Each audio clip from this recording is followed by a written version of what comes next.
OTB Sports app.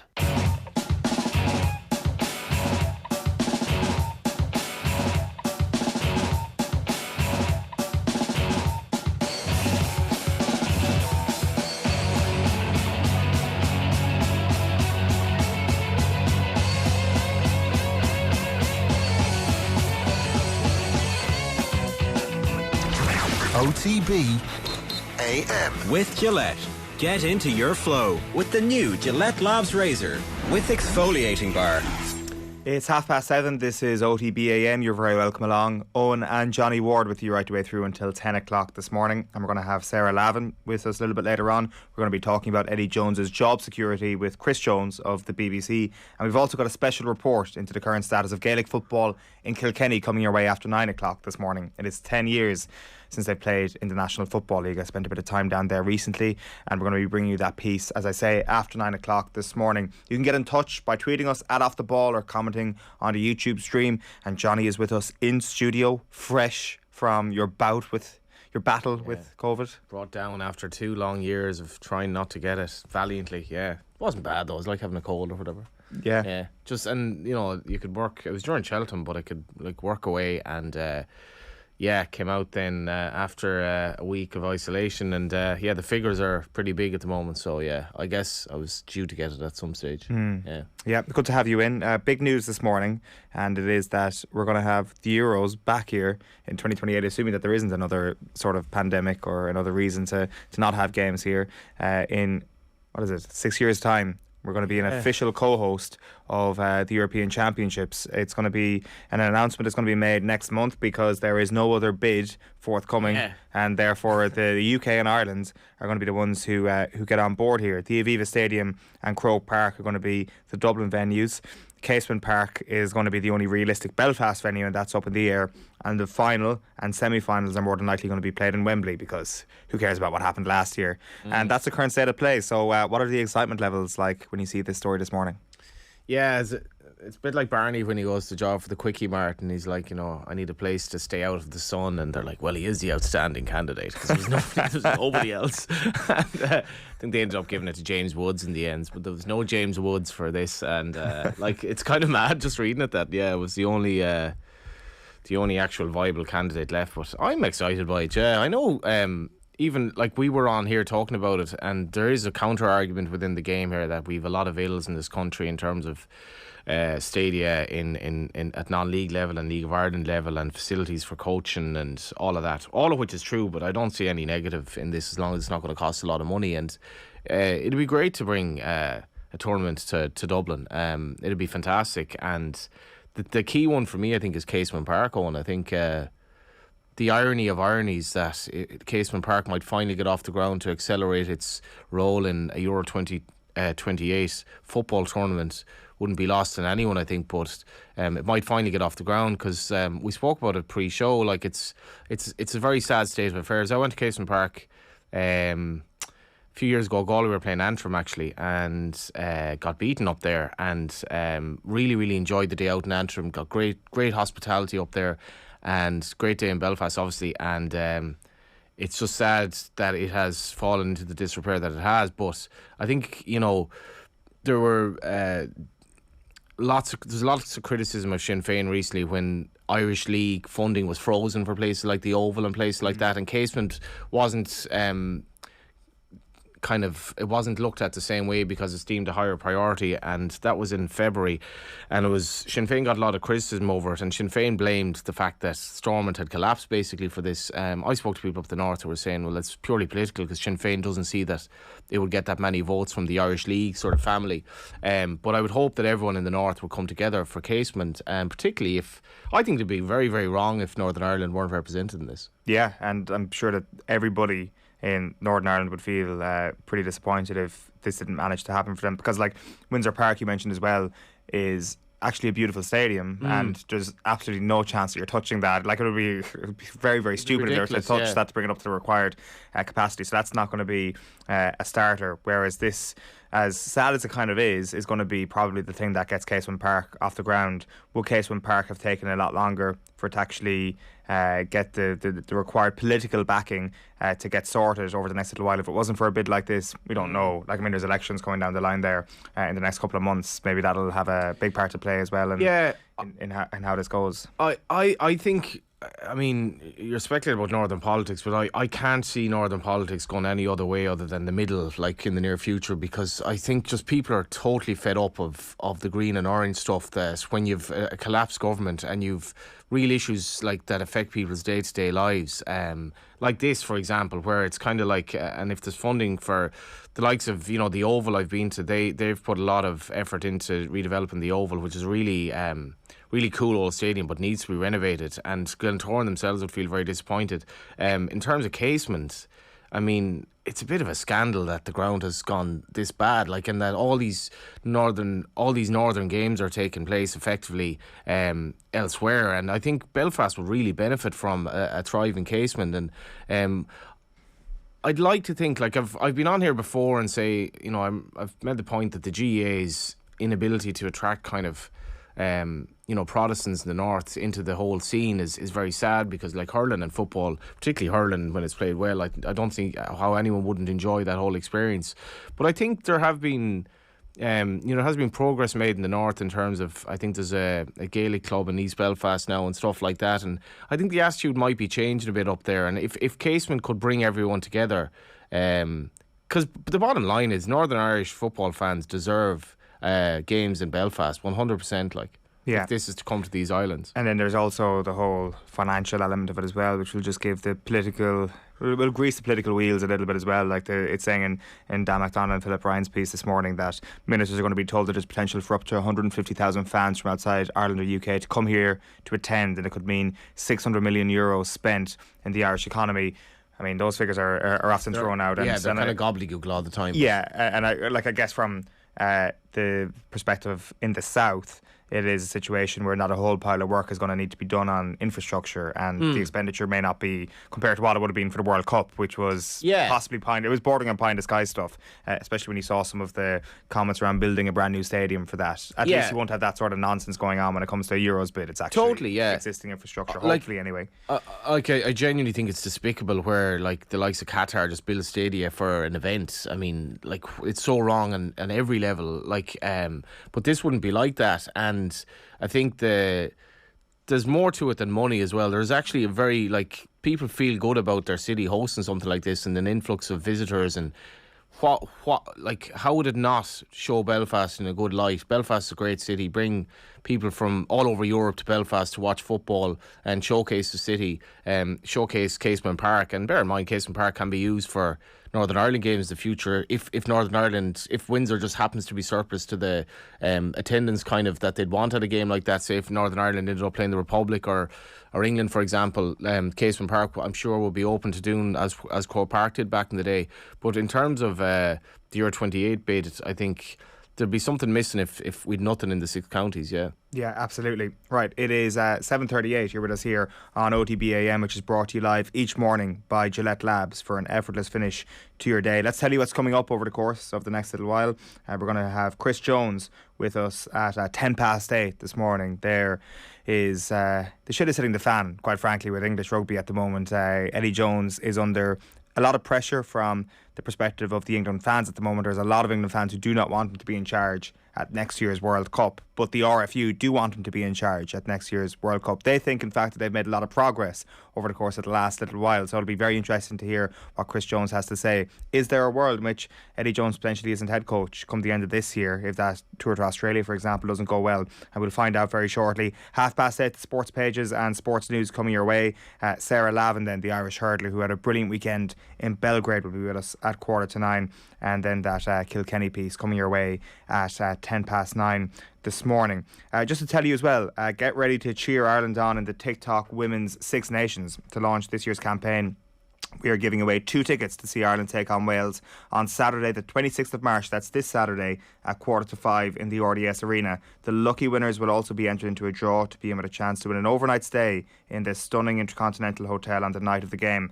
To enter this competition, Tell us what you think the score will be this weekend between Ireland and Wales. Wherever you're watching this morning's OTB AM, just comment on Twitter or Facebook or YouTube. International Women's Rugby is at the RDS, and there's nothing like it. Be part of the action. Get your tickets at Ticketmaster.ie. We're going to be chatting a little bit over the next little while about the Aviva Stadium, about the League of Ireland, about Cheltenham, but we want to start with the Republic of Ireland.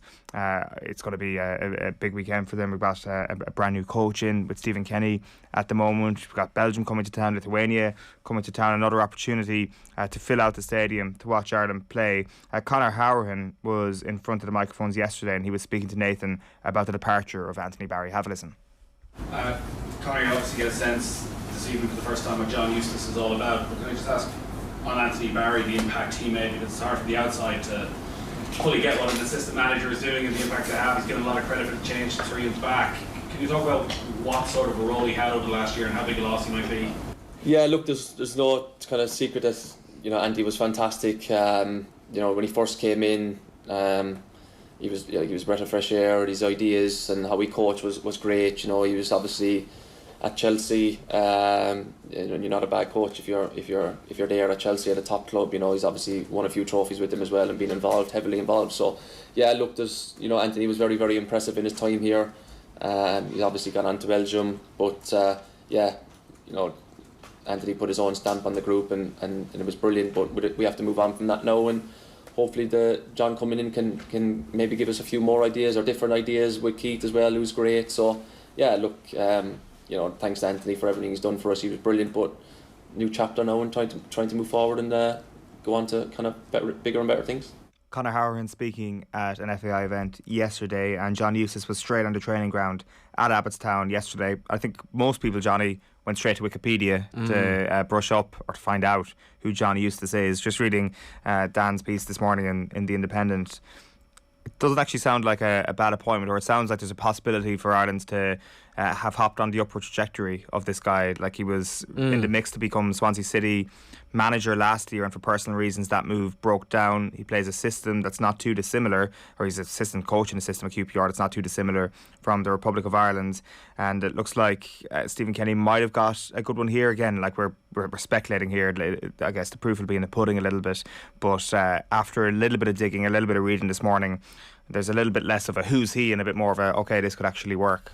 Yeah, like you can imagine if Stephen Kenny went through like 4 different partners or 4 different like girlfriends in the space of a year. After the 4th one, you'd be like, Stephen, I mean, you have to start looking at yourself here. But I think he's just generally been very unlucky. I mean, the amount of upheaval in the time that he's been there is amazing. It's absolutely mad. Like, from obviously Duffer to Rory Higgins to Anthony Barry, now to Eustace, including the goalkeeping situation as well. We had Dean Kiley on actually the last time, I think, one of the last times I was in here, and he was really refreshing. And I think it's been a quest for continuity here as much as possible. And just reading Dan's piece there, it is that's QPR system. QPR play nice brand of football. It's quite similar, and I think, Kenny must be doing something right, because the upheaval can't have helped. But like, Ireland are in a good place at the moment, and as much as Anthony Barry was very well regarded, I think this allows us to move on now, and ultimately Kenny is the manager, and it can't have been easy for him. The Anthony Barry thing came out of the blue for me. I was like, well, if you're as much as there's a funny one with this one as well, in that he was with Steve McLaren, and Steve McLaren moved on, but he stayed there. And it was a bit like Barry and Lampard at Chelsea, where he was Lampard's man, but he stayed there. But when you're the manager, when you're an assistant coach at Chelsea, and you're highly touted to get a big job, and your part-time job, and it's very much a part-time thing, is involved with Ireland, you just don't envisage your next job being another part-time job or like a move to Belgium. So I think that probably did shock them a bit, but this just sounds like sounds like an ideal appointment, really. Yeah, it's also a great situation to be in, where his start is a couple of friendlies, and it's not going to be a star-studded Belgium team that comes to town. I think, okay, the contract's been signed now. Every game doesn't have that sort of tension around it that I felt that maybe some of the friendlies even last year had around it, like Qatar, for example, when they were in town. So the pressure is probably at its smallest compared to at any point over the last 18 months, I feel, on Stephen Kenny. So that's a really good time to be bringing a new coach, these first couple of games. The only thing is, the Belgian game is, there's a lot of kind of interest in it, but the fact that Belgium obviously have so many of their big marquee 50 cap plus players out means that it's a bit of a lose for Ireland in some respects, because if they do perform really well, it'd be like, oh well, that's not much of a Belgium team, and if they get well beaten, which is obviously possible, there will be some negativity about, well, Ireland have reset after the break and we've been very disappointing here. So there's a little bit of pressure, but I think the two games with the interest levels behind them will be a very good barometer of where we're at. And as you say, like, there's not massive pressure in terms of getting points on the board or whatever, but we'd want to be kind of getting a win or 4 points from the two games, you'd hope, anyway, put it that way, winning and draw. Yeah, for sure. Conor Hourhan was obviously, as we heard, out doing media yesterday. Does that suggest that maybe we're going to see a bit more of Conor Hourhan than we're used to seeing over the next couple of games? Yeah, possibly. Like, I think he'll mix it up a bit in the two games as well. Conor Hourhan's a lovely footballer. I think in terms of you got to understand as well that his quality from set pieces is something that we really strive towards. And obviously, Jamie McGrath's suddenly out in the cold at the moment for now anyway. So there are spaces in that midfield. And I guess the thing with Conor's career is that I'd say if you ask managers in terms of his passing ability and his technical ability, they'd say like, oh, he's very, very good, but he just, maybe athletically, he doesn't influence games as much as the really, really good midfielders, and that's kind of, maybe that's held him back, but he's a lovely footballer, great left foot on him, and I think he will feature in the two games. Very interested to see what teams he plays, because we do have actually some reasonable options at the moment. Yeah, and it's not to say that he's not been in Kenny's good books or anything like that. If you look back at the last three fixtures, he's come off the bench as things have been going positively for Ireland, so he's very much been in the mix there.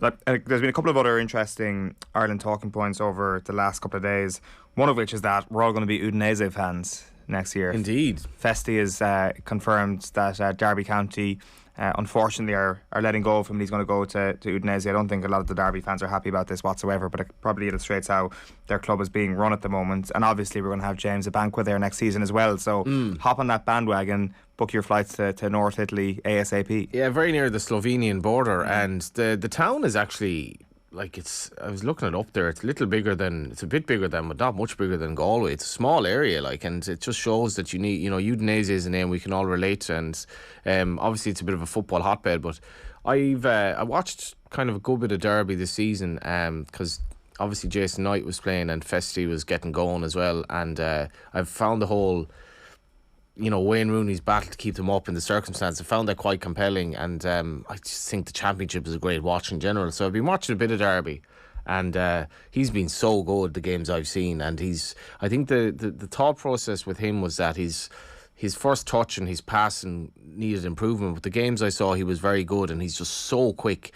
And when you think about it, he's kind of doing more in some respects than Ogbene, in that he's playing at a league above that. And Ogbene is obviously going to be in the Championship next season, but Festi's performance has definitely merited a call up, and it'll be inevitable that he will come into the squad. But the Udinese thing is fascinating. It's becoming quite normal now that non-British clubs start looking at our players, even players that are over the age of 18 as well. So Udinese, it'll be like the days of the old kind of Monday nights watching Italian football back when it was like, was it Miles Dungan used to present at RTE? But hopefully we'll have renewed interest, because I think he's going to play a much bigger role in the Ireland setup this year, because especially off the bench, he's so quick, and he's another option to have. Yeah, Festi is going to be more of an option off the bench, right? Yeah, absolutely. Great. It will be it's going to be inevitable when we see him more involved in the senior team over the next little while. It's his versatility as well. So I was over watching him play a couple of weeks ago, and it's his ability to get out of a tight situation,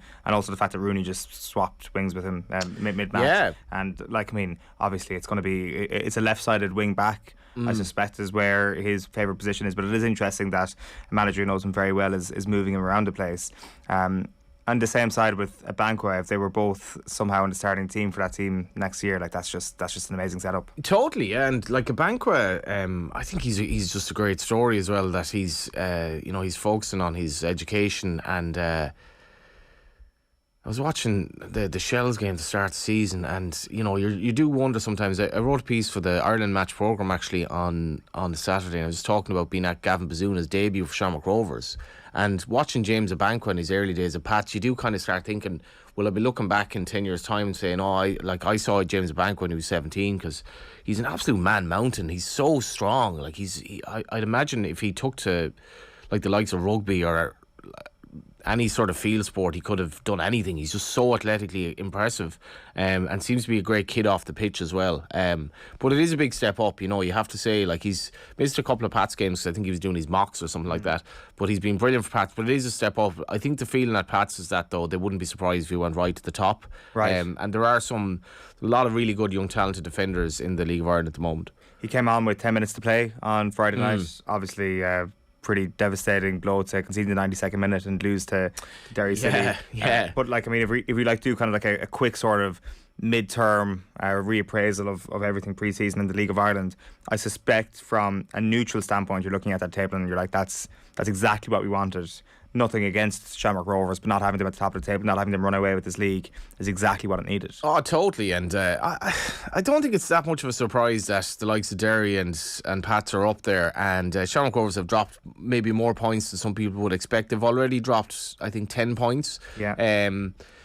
Various kind of reasons behind that, but I do look at their last two games, and I spoke to people who were at the Sligo Rovers game, and they said Shamrock Rovers were very good. It looked like in the Pats games, as much as they lost that game, it looked like they were very good as well. So I wouldn't be panicking if I were a Shamrock Rovers fan, but it's important that there is a title race. And you consider as well, Derry City have had really bad luck with their marquee signings. Like Matty Smith, Patrick McElhenney and Michael Duffy have barely played at all. Between the three of them, Michael Duffy's now out for about 3 months. McElhenney's kind of injuries is fairly consistent with his career, unfortunately. And Matty Smith has had a couple of issues as well or whatever. So they've done really well. And I think that we have a proper title race now. And I think there's a lot of depth to the league this season. Like, even if Shamrock Rovers go to Ballybuffet, I wouldn't be expecting them to steamroll them. And then you look at, if Shamrock Rovers are playing Bow, Sligo, Dundalk, St. Pat's or Derry City, like, they're going to be well in a game there. So I think the league's in a good place, and there's been a real vibrancy about the games as well. Really good attendances. You mentioned TikTok sponsoring the Women's Six Nations there. Galway United have 55,000 TikTok followers. And I was just thinking of that. There's social media has given the league a massive lift. Finn Harps put out a tweet in relation to Thomas Tuchel, where he was suggesting that Chelsea would have to drive to the Middlesbrough away game and it'd be a 10-hour round trip. And Finn Harps put out a tweet, Cry Me a River. Yeah. And as much as kind of sometimes, you can get a bit official accounts shouldn't be doing that, but it got 2.5. Absolutely should be doing. Yeah, and it got the last time I looked at it, 2 million impressions. And even the little skill from Malin in the defeat to Rovers that Bowes had over 1 million impressions very quickly. So social media and stuff like that is really driving the League of Ireland. You had the Bowes Football Focus feature, and it's becoming a nice kind of, I think, counterculture to where the Premier League is at the moment. And the Premier League, in terms of the optics of it, has been pretty bad this season in many ways. Yeah, for sure. What's the Galway United TikTok account? What's it good at? What's its brand on TikTok like? I have to say, I have no idea. I don't. No idea. I another Simpsons reference. Where Skinner says it's the children who are wrong. I'm getting to that point in my life where I'm just gradually moving away from things that young kids do. And you can see it now on a night out. It's like, God, I feel very old here or whatever. Met you at Other Voices, actually. And that was one of those occasions where I was like, oh my God, everyone here seems to be in their early 20s. Really? Yeah. I felt young at that. You felt young at that? Yeah. Okay, that's probably where we're different parts of our life. But TikTok, I don't even know what TikTok is. It's something to do with videos. But Galway United have 55, so they must be doing something right. And now at games, the old stand in Terryland, which was effectively, if not abandoned, kind of ignored for years, has become the hotbed of the atmosphere now. And there are all these young kind of teenage fans, we'll say, who congregate and make a great atmosphere. And I'd say an awful lot of them are TikTok, because I didn't recognise them at games before. And there's our last game, our first game season had over 3,000 at it, and Cork City have averaged about 4,500 at their games in the first division. So there is a rising tide lifting all boats in the League of Ireland at the moment. A lot of it is social media. Do you think that the TikTok kids would understand your Simpsons references this morning?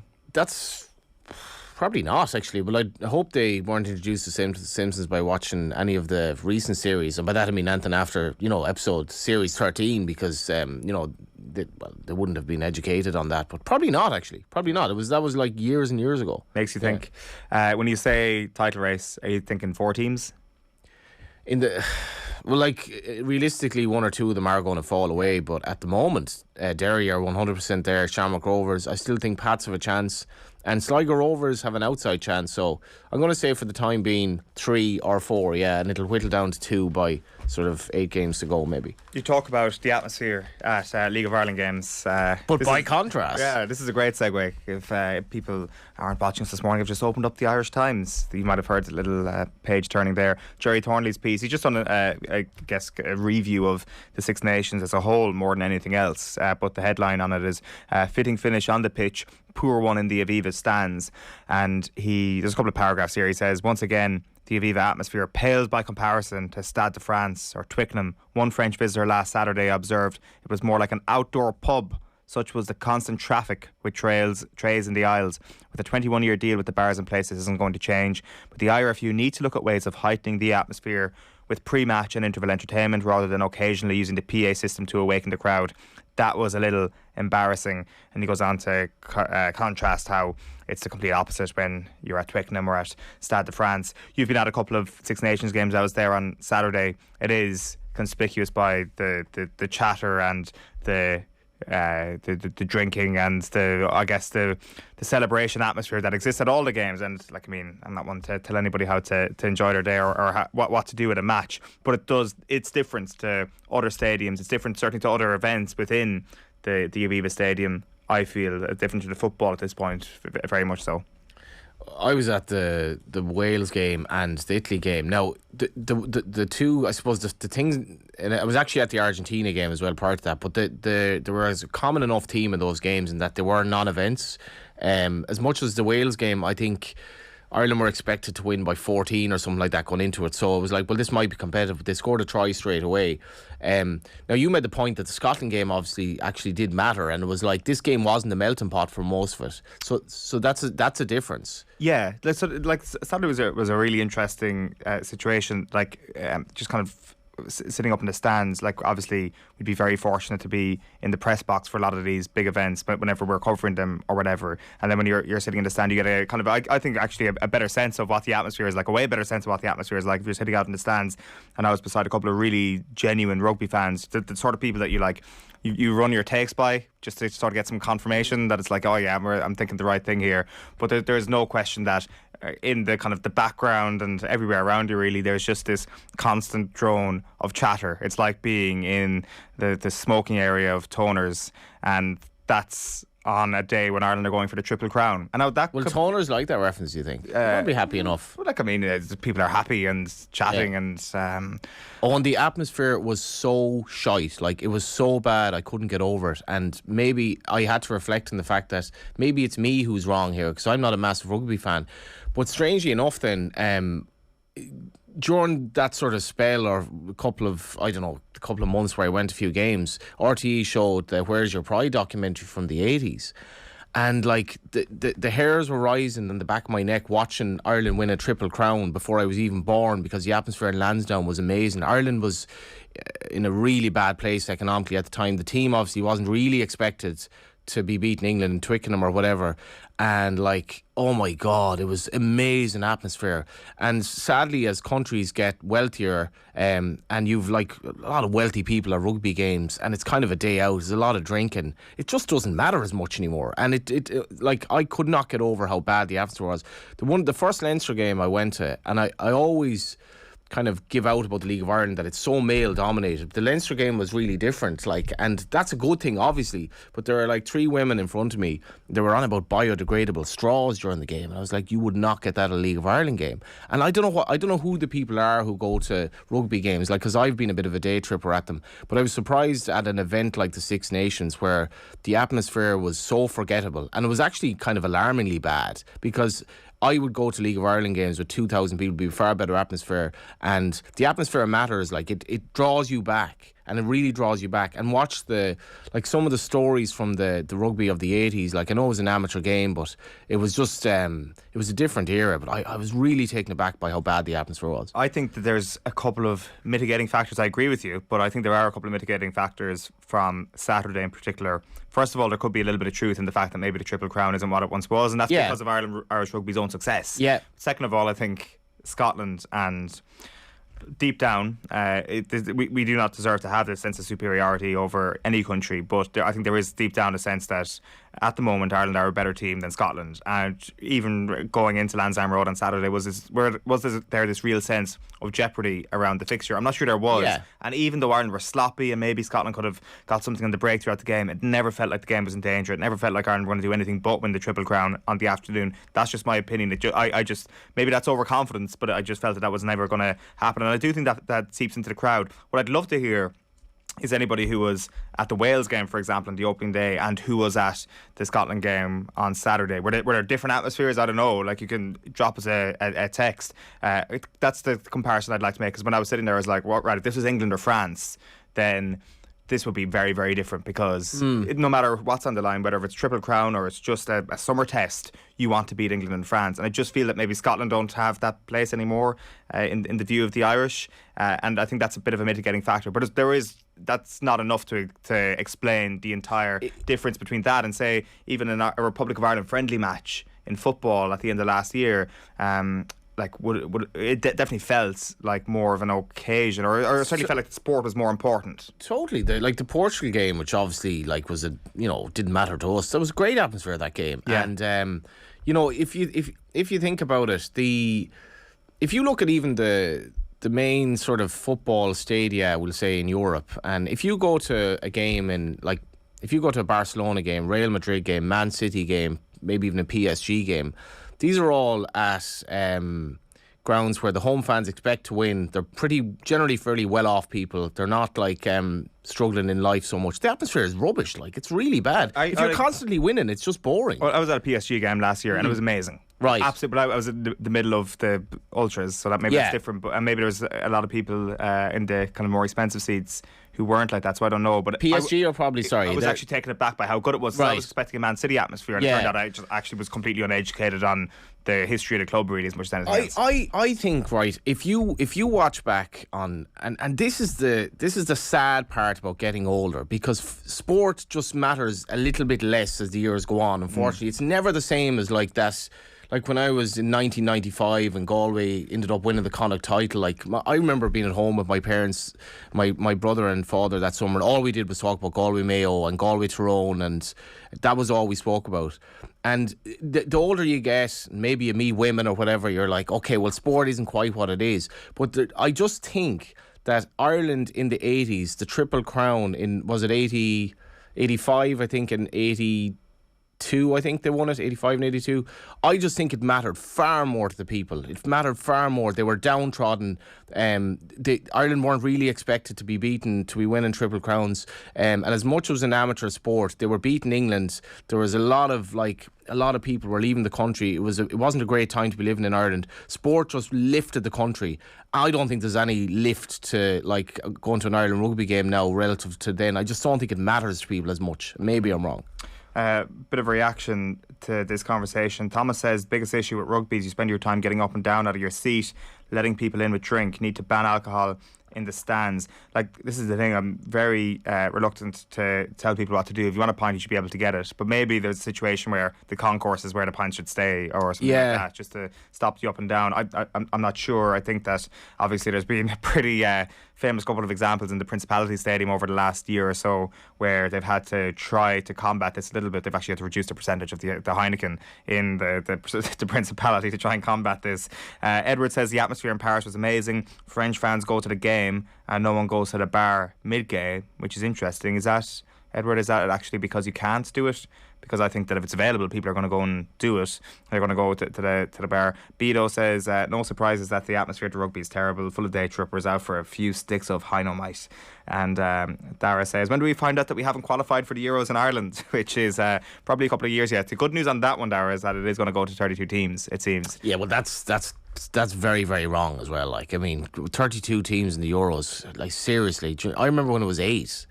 And that might have been a bit little. And you know, we can say, oh, the likes of Iceland brought so much, but like, why don't we just have everyone there, sure, at this stage? I mean, that's absolutely absurd. How irrelevant are qualifications going to be now? Like, 32 teams. How many teams are in Europe? Like 52 or something? Yeah. I mean, seriously, like, that's just completely mad. And then sure, there's no great joy about qualifying if they're just gifting it to you. Not that we necessarily would anyway, but like, I don't know. Sometimes you despair at these things. I guess what will happen is that maybe the qualifiers will be possibly close to being phased out and the Nations League becomes the main thing, and it's only the bottom tier teams who might have to qualify. I don't know how that looks or how the calendar looks, but definitely there's definitely been a kind of a move towards the idea of like England playing Andorra and qualifiers is pointless, and then allied with that you have more qualifiers as well on top of that, so we'll see how that goes. Just we've got a few minutes before we get to Chris Jones. I just wanted to get your kind of like final takeaways from Cheltenham last week. Obviously you were bedbound or housebound at least for most of it. A lot of FOMO, I presume, but did it change your experience much watching it on TV as opposed to being there? Because I presume you've been there every year for the last while. I was there in 2020 and like that was just such a strange experience. So then I missed it last year, obviously. Not obviously, I could have gone, but I racing without anyone there. It was a soulless experience, like, so I didn't miss that. Like, I see the chat about the 5-day festival on. I mean, like, there was a meeting in Britain yesterday, was this, I think it was Fontwell, where the average field size was 5.33. I just did the maths. That was a jumps meeting. Like, there was a novice chase, obviously, a 4-runner novice chase at Cheltenham with all Irish runners, a 6-runner novice chase with all Irish runners. The championship race is absolutely dominated by Ireland. I mean, a 5-day festival, where are they going with this? I mean, get rid of the mares races for a start. Like, they shouldn't be there. Like, why do we have these mares novice hurdles, mares novice chases, mares chases, mares hurdles? They should be cutting it back to 3 days and getting rid of the rubbish races and making it a real festival, what it was. Like, they should be alarmed at field sizes like 4 and 6 in novice chases. Cheltenham should be where everyone goes, and even if you have a small chance, it's the be all and end all. We now have a situation where British trainers are actually avoiding it because they don't think it's worth their while. At their own festival, they were whitewashed in the championship races, like absolutely whitewashed, and they're on about moving it 5 days. It'll therefore be more like Galway and Listowel than Cheltenham, like, and it's ridiculous to suggest. Like, I know Willie Mullins spoke about doing it the right way, but there's no right way of 5 days. It would really, really take away from it. And to me, the 4 days isn't what the 3 days was. I think there were alarming signs of the festival this year in terms of where it was and where it should be. And 5 days would be a disgrace in my view. Well, just to be devil's advocate on that, if we go back to the sort of day trippers point, if I was at Cheltenham, I would be very much a day tripper. I'd be there for the betting and the drinking. Let's put it bluntly. I know Cheltenham is a far more serious race hopefully meeting for in punters. that order. Hopefully in that order. It's a far more serious race meeting than Aintree, for example. It is proper racing people who go, but there are, I presume, a lot of people who go for the crack as well. Is that not all that matters in the end to the people who actually run it, where it's like these people are still going to show up for a 5th day, they're still going to go close to selling the whole thing out for 5th day, they're still going to buy a drink, they're still going to bet, and the whole thing will be a massive commercial success? Well, no, and it's a similar argument to the 32 teams. It's like, well, sure, why don't we just have everyone here then, and like everyone can win race? Like, I have to say, Cheltenham does not mean the same to me as it did as a 3-day festival. They're just, you can't look at like a 6-runner National Hunt Novices Chase and think this is right. And like, it's not the Irish domination, conversely, has been a bit of a negative in that, like, we've one trainer, Willie Mullins, totally dominating 10 winners. 10 winners from 28 races, where the British trainers are struggling. Like, it was a bit like Ireland winning the Triple Crown in the 80s. Like, for Ireland to have winners when I started getting into Cheltenham was a novelty, really. Like, they'd have winners, but it was a small thing. And now the handicap this week was Ireland was expected to win at least 8 races more than the British. That's not normal, like. And the 4-day festival for me just hasn't worked, and it's diluted the value of winning a Cheltenham race, for sure. I mean, for sure, if you can now go over there and win like a mare's novice hurdle, well, you shouldn't be running that race. You should be running the Supreme. Like, and it's there for the grace of God. Honeysuckle would never have run in the champion hurdle. She could have just won these rubbishy mare's hurdles if Connections wanted to go that way. Yeah. And that's the problem. If you dilute, eventually it doesn't taste very good anymore. Yeah, absolutely. I should say Edward's been back in touch to say there's beer on sale, but the French fans weren't interested. Well, the French are just they drink wine, and they've a totally better attitude to boozing than we have. That's also a very fair point, but that is interesting. One man who was at the Stade de France on Saturday was Chris Jones of the BBC. We're going to be chatting to him next. AM. This is OTB Sports Radio. The football pod on OTB Sports. The GA were giving out about fellas looking to go to Australia and McShane, your Mullins, your Cliffords. And they're saying, why do these fellas want to go away? And then back here, they won't even give him 50-cent petrol money. Like, nail on the head, Jimmy.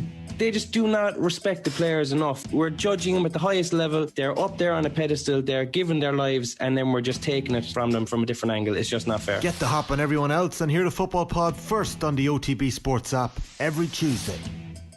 FBD Insurance knows this sound spells trouble for van drivers. But if you're an existing FBD customer, you'll get 15% off a new van insurance policy. It's how we're keeping you and your van on the road. Visit fbd.ie or contact your local branch. FBD Insurance. Support. It's what we do. Terms and conditions apply. 15% discount available on new commercial motor policies only when an existing FBD farm, business, car or home policy is in place. FBD Insurance Group Limited, trading as FBD Insurance, is regulated by the Central Bank of Ireland. Commercial motor insurance is underwritten by FBD Insurance PLC. OTB AM. With Gillette. Get into your flow with the new Gillette Labs razor with exfoliating bar. You're welcome back. It is 8:10. We are turning our attention back to the Six Nations because France have got back into the winners' enclosure. They are Grand Slam champions, and one person who was there to watch them do it on Saturday night was Chris Jones, BBC Rugby Union correspondent. Chris, good morning to you. Hey, how's it going, guys? Good to be here. Yeah, very well, thanks. How good was that atmosphere, first of all, on Saturday night? How special did this feel for the French public that they'd finally got back winning? Momentous occasion, really was special. I was lucky enough to be there in round 2 for the Ireland game as well, and the crowd was just sensational as well that evening. There was definitely an air of trepidation around and nervousness. You know, pre-game there was a party atmosphere, but when the game started, you feel an early try would have settled some nerves, and if Fiku had caught that ball when they sliced England open, that may have just got the crowd going. But yeah, France had England at arm's length throughout, didn't they? It got back to 5 points at one time, but when Antoine Dupont scored around about the hour mark to take it out to 12, the roof came off. And yeah, look, it was a fulfillment and a sign that this French crowd are incredibly behind the French team, and French rugby's in a great place. What's your sense at the moment of where the teams of the Six Nations exist, if we were to put them into tiers? Is it France out on a tier of their own with 4 teams in the middle and Italy at the bottom, or how would you categorise them? No. I'd say it's France, then a small gap to Ireland, and then a big gap to the rest. Right. And the table doesn't lie. You know, this isn't the sort of there's a win here and a win there. What, France 24 points, Ireland 21, England, Scotland on 10. You know, over the course of just a 5-match tournament, a gap of 11 points is marked, a sizable gap. And that was the way it was borne out. Look, Ireland weren't quite good enough to win at the Stade de France. They started poorly. They didn't have Johnny Sexton. But apart from that, they smashed everyone. You know, they won the Triple Crown at a canter. That doesn't really happen. I know England had a red card at Twickenham, but to put 32 points on, to beat Scotland with a bonus point, to take Wales to the cleaners, there is a big gap between Ireland and the rest at the moment. That's not to say it can't be narrowed. Of course it can. It can be narrowed really quickly. But yeah, that table paints a clear picture that France are the best team in Europe. Ireland are behind, but not loads and loads behind. And then the rest are just, to use a racing parlance, scrabbling for the places. Nice racing parlance. A lot of racing parlance. I'm intrigued by that, Chris. Like, I'm not a big rugby fan, but I did not get the impression at Twickenham that Ireland were much better than England at all. I thought if they were 15v15, they would have struggled to even win the game. Hard to say, and look, it's also the home factor, and the way England played with 14 was really admirable. But I felt almost watching that game back, it's like Ireland's performance improved on second viewing, because you saw how well they were able to pick England apart, and then they were kind of almost guilty of a bit what France were doing on the weekend, just forcing things, desperately wanting things to go to hand to settle them down, and they probably forced it a bit much with the red tried offloads they wouldn't have done otherwise against 15 men. So it's kind of hypothetical to say whether England and Ireland are on the same page, because the scorelines don't show that. Ireland put them to the sword in Dublin last year and then beat them 32-15 at Twickenham. And I know it could have been a different story with 15, but it wasn't 15. So we're talking about ifs and buts, candy and nuts there, aren't we? So I think probably it'd be hard for any England fan to argue that they're up there with Ireland when you look at at the tournament as a whole. The mood music around England is the main reason why we wanted to speak to you this morning, Chris, because it's 2 wins and 3 defeats 2 years in a row at this point. The RFU have been grabbing plenty of headlines deliberately over the last couple of days, it seems. They said that they will conduct a campaign debrief in the next fortnight, and Jones is going to hold a review with feedback from his assistants and players. They released a statement saying that Eddie Jones is building a new England team, and against a clear strategy, we are encouraged by the solid progress the team has made during this Six Nations campaign. The RFU continues to fully support Eddie, the coaching team and players, and we are excited about the summer tour and the progress to rebuild a winning England team. So they fully believe that Eddie Jones is the man for the job. In fact, they believe this has been a pretty good Six Nations. Yeah, it's quite incredible, actually. I think it's hard to read that statement with a straight face.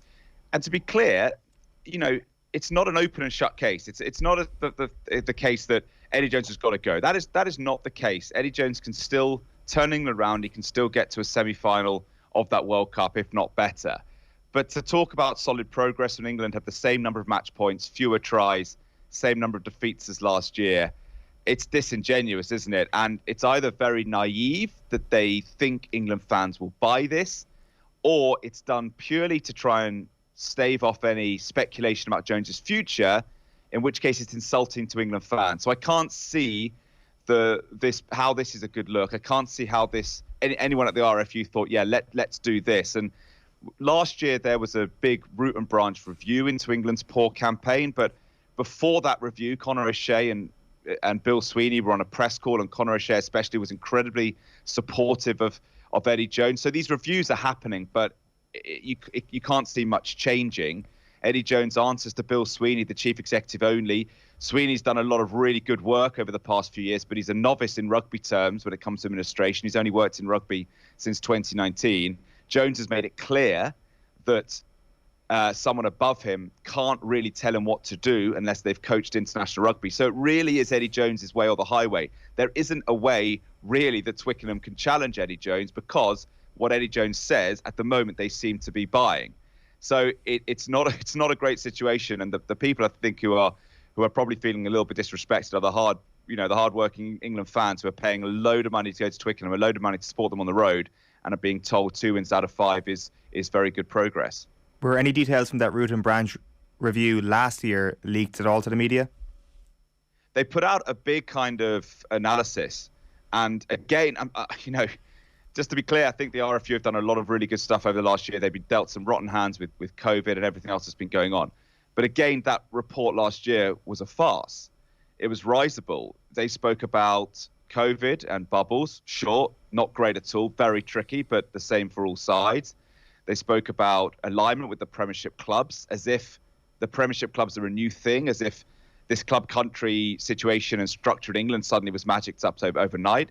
They were speaking about technique at the breakdown. This is the most experienced England team of all time, saying that they were technically and tactically deficient, and the only people who didn't seem to have any blame apportioned to them from the review last year was Eddie Jones and his coaches. And they actually said, because I think it was Jason Riles wasn't able to fly over from Australia, that disrupted things as well. So you can always find an excuse, can't you? You can, I hear a lot of noises coming out of the England camp that, our running meters are really high running meters, getting to the 22 a lot. But that's the same as saying in soccer or football, put loads of crosses in the box, that's the job done. It's about scoring goals, scoring tries, scoring points. France spent less than a minute in the red zone and scored 4 tries. That's test rugby. It's being clinical. So there's lots that you hear that make you feel a little bit uncomfortable about the direction things are taking. There is no doubt Eddie Jones can turn it around. He's done it before, but I think it would be advisable for people at the RFU just to front up and say, this hasn't been great for 2 Six Nations in a row, and I think the fans deserve that honesty. Eddie Jones has said that there's a 3% gap between where England are currently and where they need to get next year. Is that the same gap that England felt they had to, get over in 2018? Because I guess that's a little bit of a mirror image, especially given Ireland beat them near to the end of the championship, and there's a World Cup coming the following year. Yeah, it is a mirror image. I don't know, 3%. That's so arbitrary. Yeah. Where does 3%? I don't know. I'm not sure how we're meant to react to that. 3%. So an England fan goes, it's only 3%. That's not much. Great. I'm again. Eddie Jones puts a lot of stats out there, and you have to take a lot of them with a pinch of salt. Some are bang on accurate, and you go, oh, it's really perceptive. And some you just go, I'm not sure how to react to that. The 18 and 19 things are really interesting, Mira, you're right, because England were terrible in 18. I remember Ireland came to Twickenham on around about Paddy's Day, and freezing cold day at Twickenham, beat England at a canter at Twickenham. You thought, wow, people shouldn't be coming to win the Grand Slam at a canter like that. That was a brilliant Ireland performance and a poor England one. They went to South Africa in the summer, got beaten twice, and then cobbled together a decent enough autumn, and then came out the blocks in Dublin in 2019. However, England had a core then in 2019 and going into the 2019 Rugby World Cup of the Saracens core, with both Vunipolas fit and firing, Jamie George, Maro Itoje, so half of the forward pack, Manu Tuilagi fit and in the midfield, and the forward Farrell access, which really was England's USP. And England have had an extraordinary number of assistant coaches running attack over the last 6 years. Eddie Jones, Martin Gleeson, Ed Robinson's done skills, Sam Vesti's had a bit, Glenn Eller's done a bit, Scott Wisemantle's done a bit, Roy Teague's done a bit. It's hard to keep up. The constants have always been George Ford and Owen Farrell. They've run England's attack. They have been the creative rugby intellectual hubs of that England team. Farrell's been injured, Ford's been sidelined. The Saracens core has been sidelined. Eddie Jones has been really clear to move away from them. Manu Tuilagi's not fit. Who knows when and if he will be fit for England going forward in the future. So all the pillars that made England super strong in 2019 just aren't there. And that's Eddie Jones's choice to do that. Of course, Farrell and Tuilagi are injured. That's tough to take. But you just worry that there's not long to the World Cup and loads of rugby to play still, of course, but England are trying a completely different style and going away from some of the pillars that made them strong in 2019. They're talking a lot about attack, but we're not seeing it on the pitch. So, of course, England can turn it around. They could have a quarter-final against Australia or Wales and get to a semi. But is it this jam tomorrow, it'll be all right on the night, World Cup's all that counts, that I think leaves some England fans and people who follow England rugby a little bit uncomfortable, because you saw on Saturday night how important the Six Nations is, how important a Grand Slam is. And I wonder if England could be focusing on the here and now first and then looking at the World Cup a bit later. What'll be interesting then is this summer. Does this summer and the Australia tests, a resurgent Australia no less, does that put pressure on Eddie Jones in terms of his position, or do you think, regardless of what happens there, even if it's 3 defeats, he's fine? It's hard, isn't it? Because you could either say it's all about results, in which case England could, play a very kicking, territorial orientated game like they did in 2020, which got them some handy wins, albeit most of them at Twickenham. Or you could say it's about performance and building a structure that is going to be successful on the medium term basis. But at the moment, England are doing neither. They're neither showing this brand new England Eddie Jones has spoken a lot about, and they're not also winning matches. RFU seem to be so squarely behind Eddie Jones that they can go and lose 3-0 in Australia and he would still survive, because the World Cup is everything and that's all that counts in their eyes. But I think if he was to lose 3-0 and also not show any discernible signs of progress in terms of an identity, structure or style, then I think the questions will come thick and fast. And I think in the RFU's attempt to shut down any talk about Jones and his future by putting out this statement, it's almost fuel in the fire, because people will go, well, this statement doesn't make sense. This is what's wrong with England. So it's a tricky time for England at the moment. They've been here before in 2018. Eddie Jones has been here before. He's got loads of experience, but it's certainly a tricky time. And I don't know how many England fans could be totally confident they're going to turn it around on the short, medium or long-term basis. Could we just entertain the prospect that the RFU may be looking elsewhere at the end of the summer then? Because it's a really interesting conversation, and it's been written about quite a bit since Saturday. Like the London Times, for example, have a 2-page spread this morning on who the Eddie Jones successors might be. You've got Warren Gatlin's name in there, you've got Andy Farrell's name in there, you've got Razzie Erasmus's name in there. To be fair to them, a lot of them are saying no, they're just not going to be available, they're going to be impossible to get. But if we just throw Warren Gatlin's name out there at the moment, because he is relatively gettable compared to some of those other names, is that a realistic future for the RFU that they work with Warren Gatland? It's hard, isn't it, to talk about other people and replacements for a guy still in his job, and I don't want to be all pious about it, but Eddie Jones is still in this job, and the RFU have made it really clear they are backing their man. I mean, Warren Gatland would make sense. He wants to, he's I think he would want to coach England one day and basically have a go with it, all the things and all the great things you have in place when it comes to England rugby. And I don't think it would be impossible to get him out of the Chiefs on an 18-month deal before going to an English-based coach like an Alex Sanderson or probably a Steve Borthwick after 2023. But I think that's kind of hypothetical because at the moment, Jones is in his job and the RFU are showing no signs of wanting to make a change before 2023. And that's cool. That's totally cool. If the RFU want to stick to their strategy, which they put out in 2019 of giving Eddie Jones 4 more years, that's completely their prerogative. I think they need to be a little bit more upfront with the England fans and acknowledge when things aren't going so well and not just say, oh, everything's fine, nothing to see here. It'll be all right come 2023. So, yeah, what I do think is saying it's too close to the World Cup or there are no other candidates for any job, regardless of whether we're talking about England or another rugby nation, Scotland, Wales, whoever it might be under pressure at the moment, saying there is no one else or it's too close to the World Cup. Those aren't good enough reasons to keep someone if the union don't think they're doing a good enough job. That can't be the right reasoning. Oh, there's no one else with all the coaches around the world, or it's too close when you look at the numerous examples of teams changing their head coach really close to World Cup and still being successful. So I don't buy them as reasonings for not changing a coach, but the RFU are squarely behind Eddie Jones, and I don't think they're in any mood for changing whatever this review throws up. Just on the Andy Farrell situation, like what's his kind of rep in England now after this Six Nations, and how is he generally viewed in terms of being the future England manager? Yeah, I mean, high reputation, and all the England guys from 2015 have a high reputation. They might find that ironic, given that the tough time they got after that home World Cup, but it was quite a young and inexperienced coaching group at 2015. You know, I know Graham Round had been around a bit before, and Andy Farrell obviously was an incredible player. Stuart Lancaster coached through the system, but not many of them had sat on the halfway line in a World Cup do-or-die must-win game, and maybe that inexperience showed. You go forward a few years now, what are we, 2022, 7-odd years on from 2015, and you've got all of them now steeped in more experience with Farrell and Catt, especially getting more international experience. Lancaster working wonders at Leinster and being a big part of that Leinster cohesion and strategy that we're seeing with the Ireland teams. So all of those guys have a really good reputation. Farrell, actually, Eddie Jones tried to get back in 2018 when John Mitchell moved on, but I think what he had going on at Ireland with taking over from Joe Schmidt was too good to leave, and there wasn't probably enough reassurance at Twickenham about his long-term future. But certainly Andy Farrell is earmarked to coach England as a head coach at one time in the future, whether it's in 2023 or beyond that. Because I think that was possibly one of the things that held that up at the time, was Andy Farrell wanted a clear path to become head coach again, and maybe that wouldn't have worked as somebody on Eddie Jones's ticket at the time.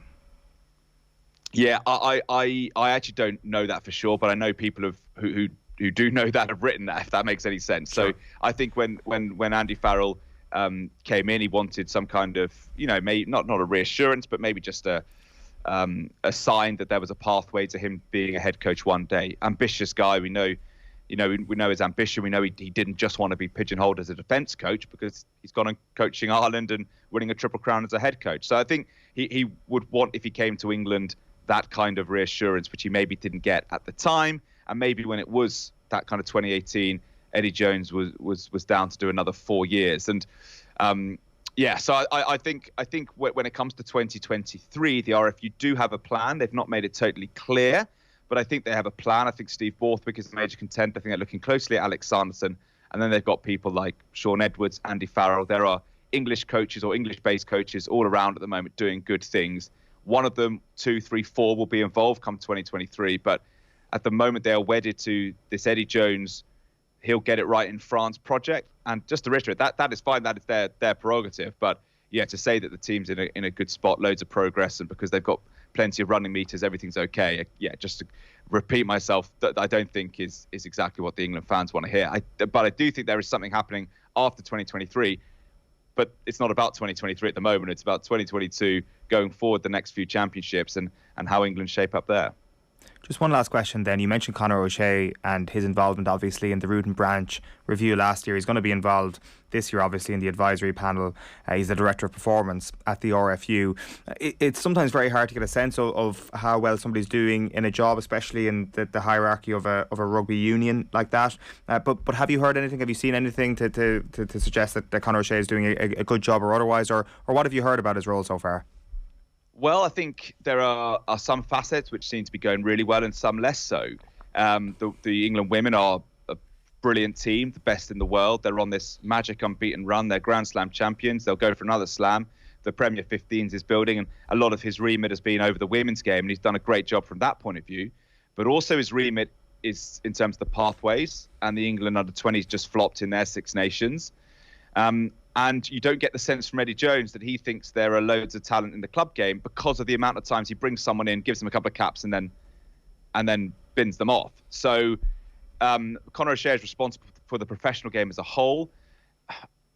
Conor is one of the great men of rugby and an incredible communicator. And I think us in the media are all very surprised at how anonymous and low profile he's been over the past few years. I think we all thought he would be much more of a face and a voice of Twickenham, and maybe sitting not above Eddie Jones, but certainly offering that rugby IQ to challenge Eddie Jones. But it does seem as if the only person Eddie Jones is answerable to is the chief executive, Bill Sweeney. And Eddie Jones has written in one of his leadership books, no chief executive who hasn't coached can really tell the head coach how to coach. So we're in a situation where Eddie Jones actually, by the way it's operating, Eddie Jones does not have enough people pushing back on him, because it doesn't seem as if Conor O'Shea's doing it.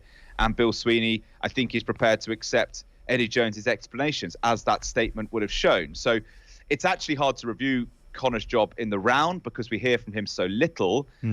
Certainly the aspects like the women's game are going really well. I think in terms of coach ID and development, that's going much better, and that may bear fruit come 2023, but it's hard because a lot of that is going on behind the scenes. Okay, very interesting. It's going to be a fascinating 18 months, I dare say, in English rugby, and one we'll keep a close eye on. Chris, great stuff. Thanks a million for your time this morning.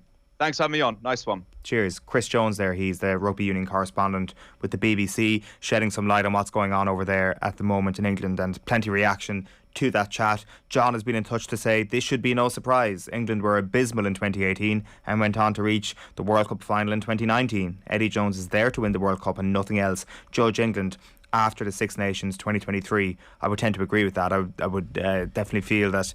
I think I actually said in the show a couple of weeks ago that if you ask England fans would they be happy with Eddie Jones, they would say yes. I'm clearly wrong about that. I don't think England fans are happy at all at the moment, but I think I'm viewing that from an Irish prism, that we would give everything up just for some World Cup success. And Eddie Jones proved 4 years ago that that's exactly what he did.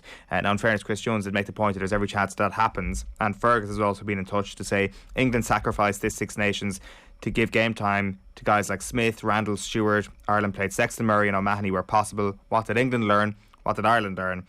And that's a very interesting point, because England possibly will be looking around saying they learned loads in this. The pillars that Chris Jones spoke about there might be back in the team. Eddie Jones might say, well, that was a complete car crash. Let's just go back to what worked for me before, and away they go. Now, I would say, what did Ireland learn is an interesting question. It feels to me, and this could be a complete naive feeling, it feels to me as if Ireland have more of a distance to go to reach their ceiling at this stage than they did 4 years ago. It felt like at the end of 2018, granted it's a Grand Slam versus a Triple Crown, it felt everything's perfect, this is the best Irish team ever.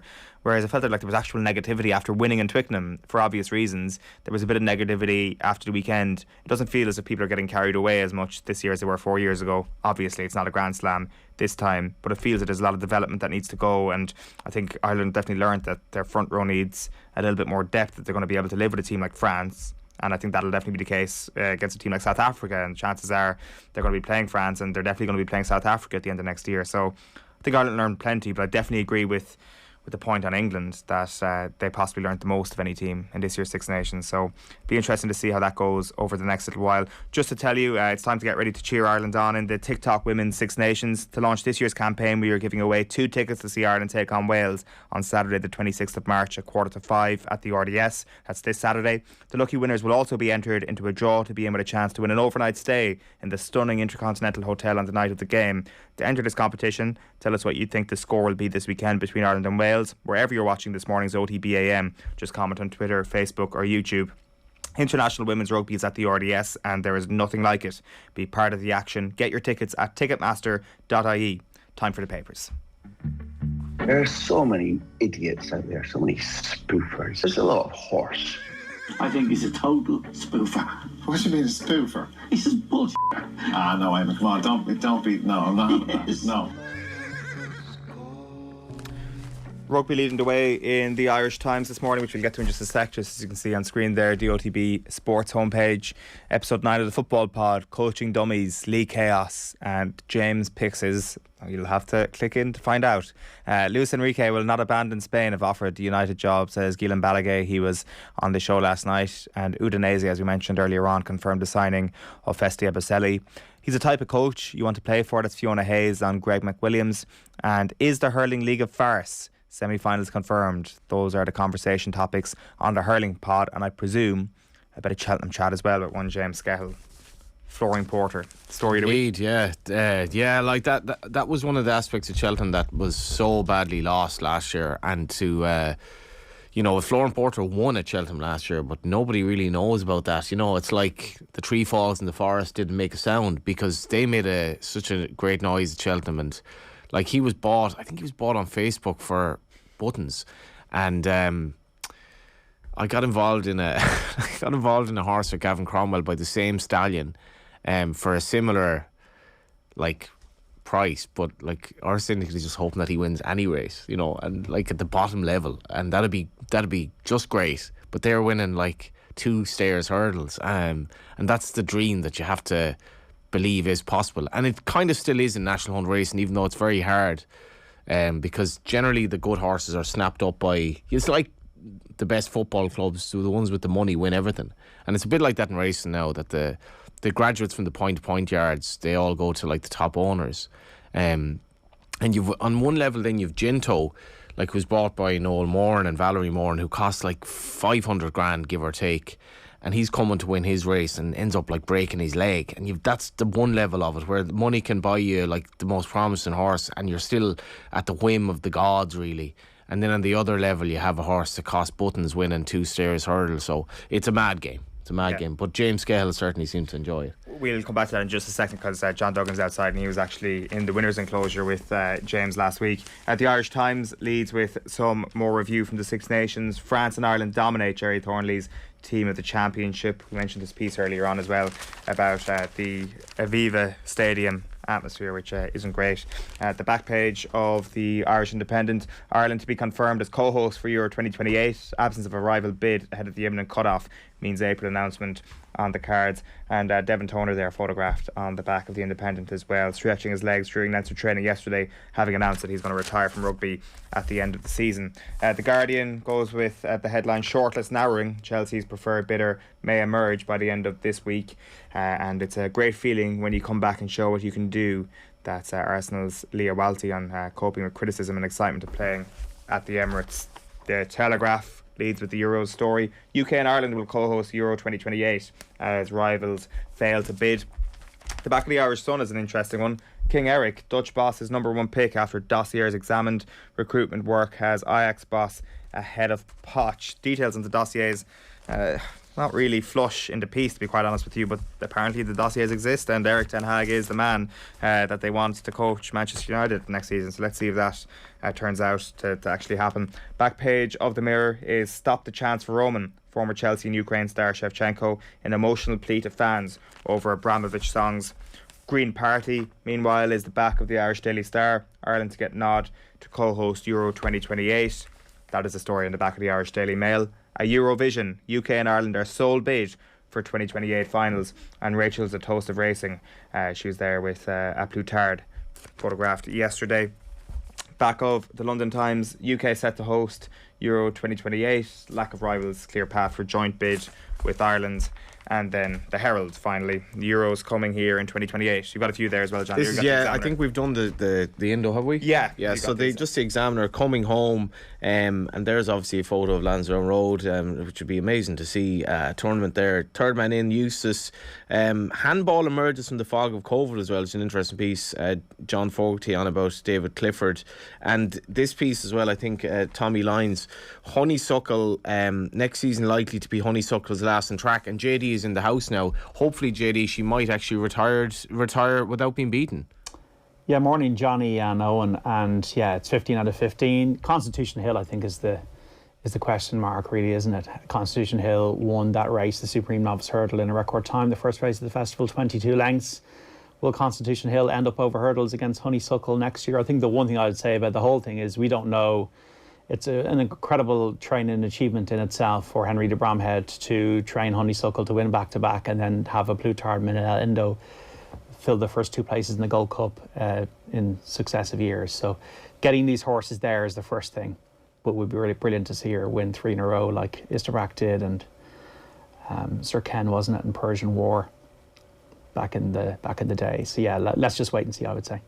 We were just chatting there about Florian Porter, John. You were in the middle of the jubilation on Thursday last week. What was it like? Well, somebody told me that James Cahill was there, and I said, what? And I just thought, the hurling pod, I've got to get this. So I went over and... that was actually me. That was me. I was watching it on TV and I frantically texted a couple of people from off the ball and I said, I'm fairly sure that's James Gale carrying your man. I had no idea. So I was like, we need to surely be on this. So it was all down to me, JD. Of course it was. Of course it was. Well, it's the hidden hand, isn't it? I was at home doing nothing with COVID, yeah. The invisible hand. COVID again? Well, first time. All right, yeah, sir. I think. I thought you were over it before. Yeah. Anyway.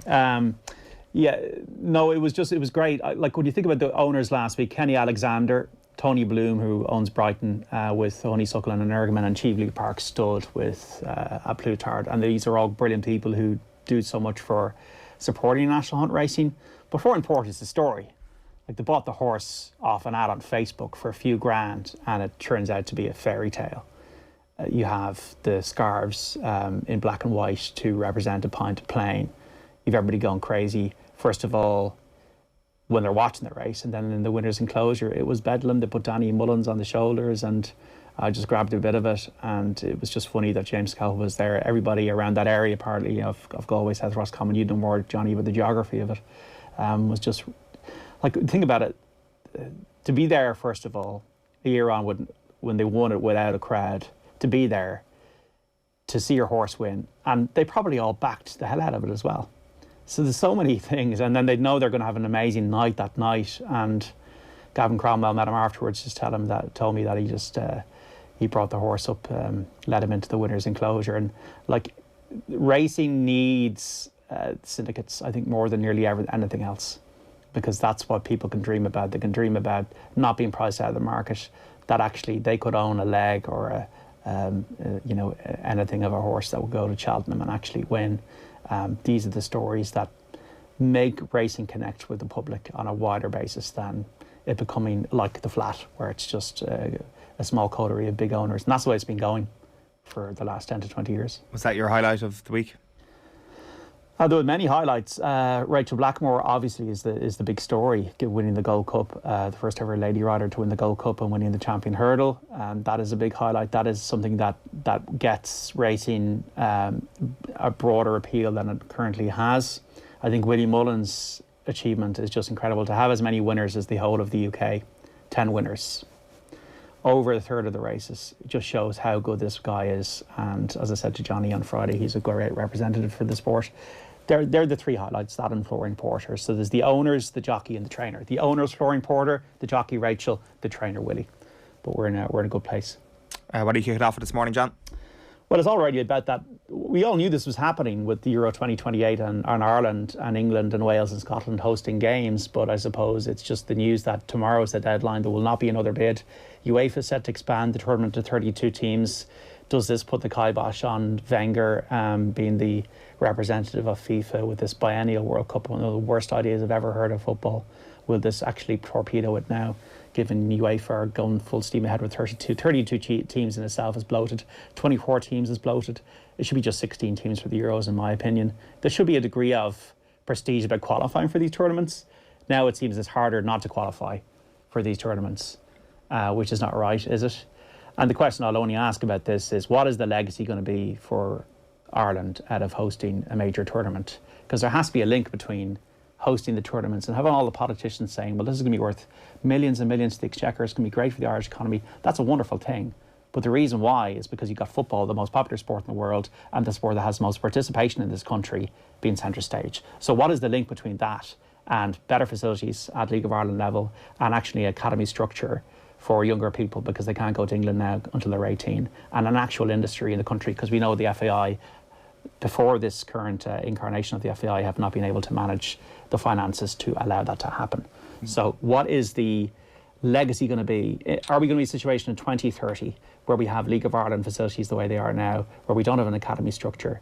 So there has to be a link between some kind of redistribution of wealth from the state, because the state are the only people that can do this now, to give Ireland a football industry that it deserves. Yeah, I think that's a very good point, and it's not only League of Ireland as well. It's just like at all levels. I think Ireland is a bit unique in that you could have an 8-year-old boy or girl who literally has 4 or 5 options, and really legitimate options in terms of what he or she wants to play.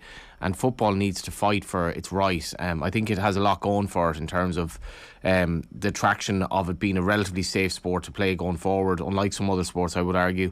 And it's the global sport. But as JD says, for a country with so much money in it, we are disgracefully behind on facilities at all levels, as far as I'm concerned. If you had to put your realistic cap on, John, what do you think the answer to your own question will be? What will the legacy of it be? Well, there's hope and there's confidence. The hope is that people will see this, that this is a global religion. Rugby, I see rugby has got. I was watching the rugby at the weekend on the TV, and the amount of corporate support in the advertising around rugby is so impressive. And we don't have a shirt sponsor. And this is the global religion. This is the language of the world, football. No other sport comes close. You can talk, rugby is played by 10 nations at a serious level. Gaelic games is an indigenous sport, a great sport. Gaelic games doesn't have any link outside of Ireland whatsoever. And the facilities at Gaelic Athletic Association, because they manage their business really well, is so impressive. You've got club grounds that are probably on a par with League of Ireland facilities. And there's a real disconnect, I think, between the status that football has in the world, the status it has as the most participated sport in the country, the status that it has, the fact that we know it's the most popular sport. The Republic of Ireland, when they're doing well, are the biggest deal in town, for me, by a mile. And you see that in the ratings on television. Like, when you think about it, JD, the what actual football stadia do we have in the entire country? Like the Aviva Stadium, I mean, I think it's fair to say the IRFU kept the show on the road there, and we were effectively just kind of hanging on in terms of, you know, the ticket sales, a disaster. After that, I think we've Tala, and that's it. Tala itself is a nice stadium, but like it's far from remarkable, and that's all we have to show for our infatuation with football in a very, very wealthy country with a lot of multinationals. It's incredibly bad. So you're hoping there's a connection, and the government sees that, between what football can do for the economy in 2028. And we've all been here, we've seen Notre Dame play Navy and Temple Bar being packed, and you just know that if it's, whether we qualify or not, and hopefully we do qualify, that if Germany were meant to play England here in the last 16 of the Euros, it would have happened if you hadn't had the COVID situation. What that would have done for just the presence around Dublin. So obviously it's worth a huge amount to the domestic economy, and well done for Ireland being a part of this. And there has to be, you know, credit given to being a part of this, because we probably could easily have had it without ourselves being involved. Obviously it's a kind of it's a payback from UEFA around the World Cup, because the World Cup bid was the thing, wasn't it, for 2030? But England was never going to get that, it seemed, politically. I think that's going to Argentina and Uruguay anyway. But I just... We're better off not going for that, though, really, aren't we? Well, you're better off going for something that you can win.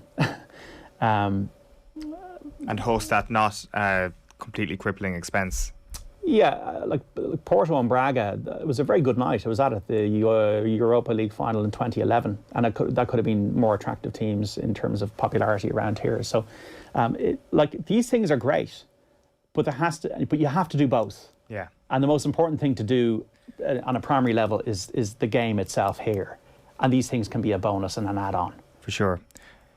John, do you want to take us through the rest of the headlines this morning? Yeah, well, John Eustace at QPR, they play a similar type of football to what Stephen Kenny plays. So that's why I think he's been brought in as Anthony Barry's replacement. We play Belgium, who Anthony Barry's with now, on Saturday in a friendly in Dublin. Going to be a sellout, it seems. And that just shows, once again, that Stephen Kenny and these young players have captured the imagination of the football supporting public. So that's what's going on there. Festia Basele going to Udinese, I'm sure you've touched upon. Phil Mickelson not playing at Augusta for the first time since 1994. Him taking time out of the game has stretched to a tournament he's won 3 times. He's got 3 green jackets. I do hope there's forgiveness for Phil Mickelson, because he was offside, but he didn't, in the annals of indiscretions, it wasn't that bad. And I do hope that he gets a second chance now, and because he's a popular guy and you'd like to see him back playing on the PGA Tour. Phil Mickelson, what a fall from grace since winning the PGA Championship last year. We have the draw for the WGC match play in Texas, which starts tomorrow. Shane Lowry is alongside, in his bracket, Brooks Koepka, Harold Varner III and Eric Van Rooyen. Seamus Power, who's bidding to get to Augusta in a group alongside Patrick Cantlay, Sung Jae Im and Keith Mitchell, lads. We will have Virtual Insanity tomorrow? We will have it. Just wasn't on my game at Cheltenham, which is unusual for me, but I obviously feel that the golf is going well at the moment, and I've already picked out my players, not for this tournament. It's for the Corrales Punta Cana Club and Resort Championship in the Dominican Republic. Right. Who needs Florian Porter when you've got Luke List and Ryan Brem? Well, that's it. And it took me only about a half an hour to pick out who I liked in this. And I wouldn't go near the match play, folks. If you have any, don't go near the match play. It's a lottery. Right. Annals of Indiscretion sounds like a good new slot, though, doesn't it? Sounds like the name of a horse, actually. Yeah, Annals of Indiscretion. What would you call your horse, Johnny? You've had horses. Yeah, we had a few horses. One I was particularly fond of was Dancer from the Dance, because I thought it evoked memories of the Yeats poem and all that. How can you tell the dance from the dance? She turned out to be absolutely useless, though. She ran She raced with Willie Mullins and everything. She had the best of care. She just couldn't move. And you can give a nice name, JD. It don't make them move, though. What would you call yours? Owen's Kingdom? Something Kerry related? Yeah, let's go with that. You're just all about the kingdom. There's much else going on in your life. Pretty one-dimensional human being. That's what I call the horse. Pretty one-dimensional human being. Yeah. There's an 18-character limit, Owen. Oh, is there? Yeah. Oh, that's good to know. You learn something new about racing every day. John Duggan. All right, lads. Chat to you tomorrow. It is 10 to 9 on this Tuesday morning. OTB AM brought to you live each morning by Gillette Labs for an effortless finish to your day. Now, Irish hurdler Sarah Lavin is with us on the line. If you missed it at the weekend, she came 7th in the final of the 60-metre hurdles at the World Indoor Championships in Belgrade. In the semi-final, though, she broke the 8-second mark. So not a bad weekend's work. Sarah, good morning to you. Good morning, guys. Thanks for having me. You must be pretty delighted with that. Yeah, this time last week, that was the aim. I guess I went in with an 8:06 PB and I'd equaled it in Paris. So it was the best form I ever brought into a championship. So I was hoping, obviously to go that one step further. Obviously, really, really wanted to break that 8 seconds. It's just like a marker of world class hurdling, and I think to verbalise that maybe 10 days ago, and then to go do it, that was really, really special, because sometimes it doesn't happen like that. And the way it happened, I guess, to run a PB at 9 o'clock in the morning in the heats, and then to go quicker again in the afternoon. Sometimes you could, if it had happened the other way around, I wouldn't have made a world final. And so I'm just so grateful for the way things played out. And yeah, really, really delighted. There's a lot of things there that I wanted to ask you about. The first thing there, when you talk about verbalising it and then actually doing it, is that something that you do before pretty much every big meet, that you say what you want to achieve, and does it tend to work? No, I'd definitely be afraid. I think obviously I tend to keep it to myself. You always have goals, I suppose, like anyone in any avenue of life. You have targets and goals that you want to meet.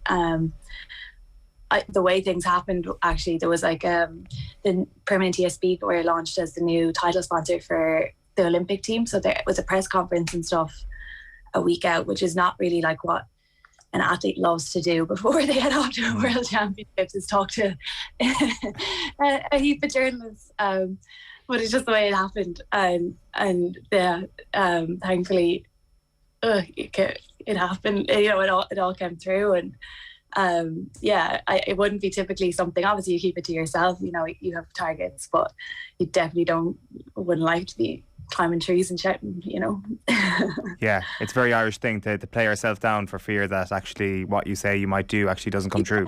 And I don't even know is it playing yourself down. It's just we're a funny old nation, you know what I mean? You don't want anyone to get ahead of yourself. And I don't know. I think I think it's in our nature, I guess. You're right. But it's not even a playing yourself down. It's just more like you don't want to get notions or whatever. Yeah, that's terrible. Like, and if you're chatting to other athletes from other countries, are they happy to exist in a world of notions and this sort of carefree mindset? It's really interesting, and particularly certain nations are far more confident than others, and it probably does come back to a confidence thing that's happened, I suppose, throughout the years. But yeah, there's definitely a lot of different mindsets. European hurdlers are great to share, but like there's carnage in the warm-up always. There's limited amount of hurdles, particularly say for the heats, because there's 48 athletes qualified and for the Worlds, and then there's a certain amount of heats. Everyone's warming up, everyone wants to do their drills and stuff. So you've got coaches there like having their coats over the hurdles, protecting it, and the athletes mightn't even want to use it. I see multiplications. And the European hurdlers generally tend to rally together. And I have a good friend, Liz Clay from Australia. So we were, we'd share hurdles or whatever. But yeah, there's a lot of antics, of course, in a warm-up area. Right. So at the weekend, for example, would you have to get there extra early just to make sure that you have a couple of hurdles to practice with? Even if you're there 3 hours early, someone's there before with their coat wrapped. And my coach is great, but it's definitely why you need a coach as well. At the end of the day, sometimes it's not even obviously she's giving really, really good technical feedback on the start, but sometimes it's actually just someone to fight like your corner, and you'd swear some of these people brought the hurdles from like the US or Bahamas or overseas on the plane, and they weren't going to share, or Jamaica, so it's kind of funny, but it's all just part of championship, and it's entertaining, I guess, if you just can't take it get too uptight about it. You mentioned your coach there. Noelle Morrissey is your coach, and you mentioned her in your post-race interview with David Gaelic at the weekend about how she puts you through your paces to the point where racing multiple times in a day is not a problem for you. So how tough are we talking here? What is the process like working with Noelle? Because you've known her for quite some time. Yeah, she's coached me since I was 7, which is really, really mad, and I'm 27 now, so she knows way too much about me. Wow. And I know way too much about her. But no, it's really special relationship, I guess we have. But yeah, it's tough. I'm going to be very careful here because I'm heading into outdoor training. I only have a week off, and I don't want to get absolutely butchered next week. But yeah, like she, it's no different. I guess like a lot of it, when you get to the World Championships, there's very little difference between what every girl is doing, training wise.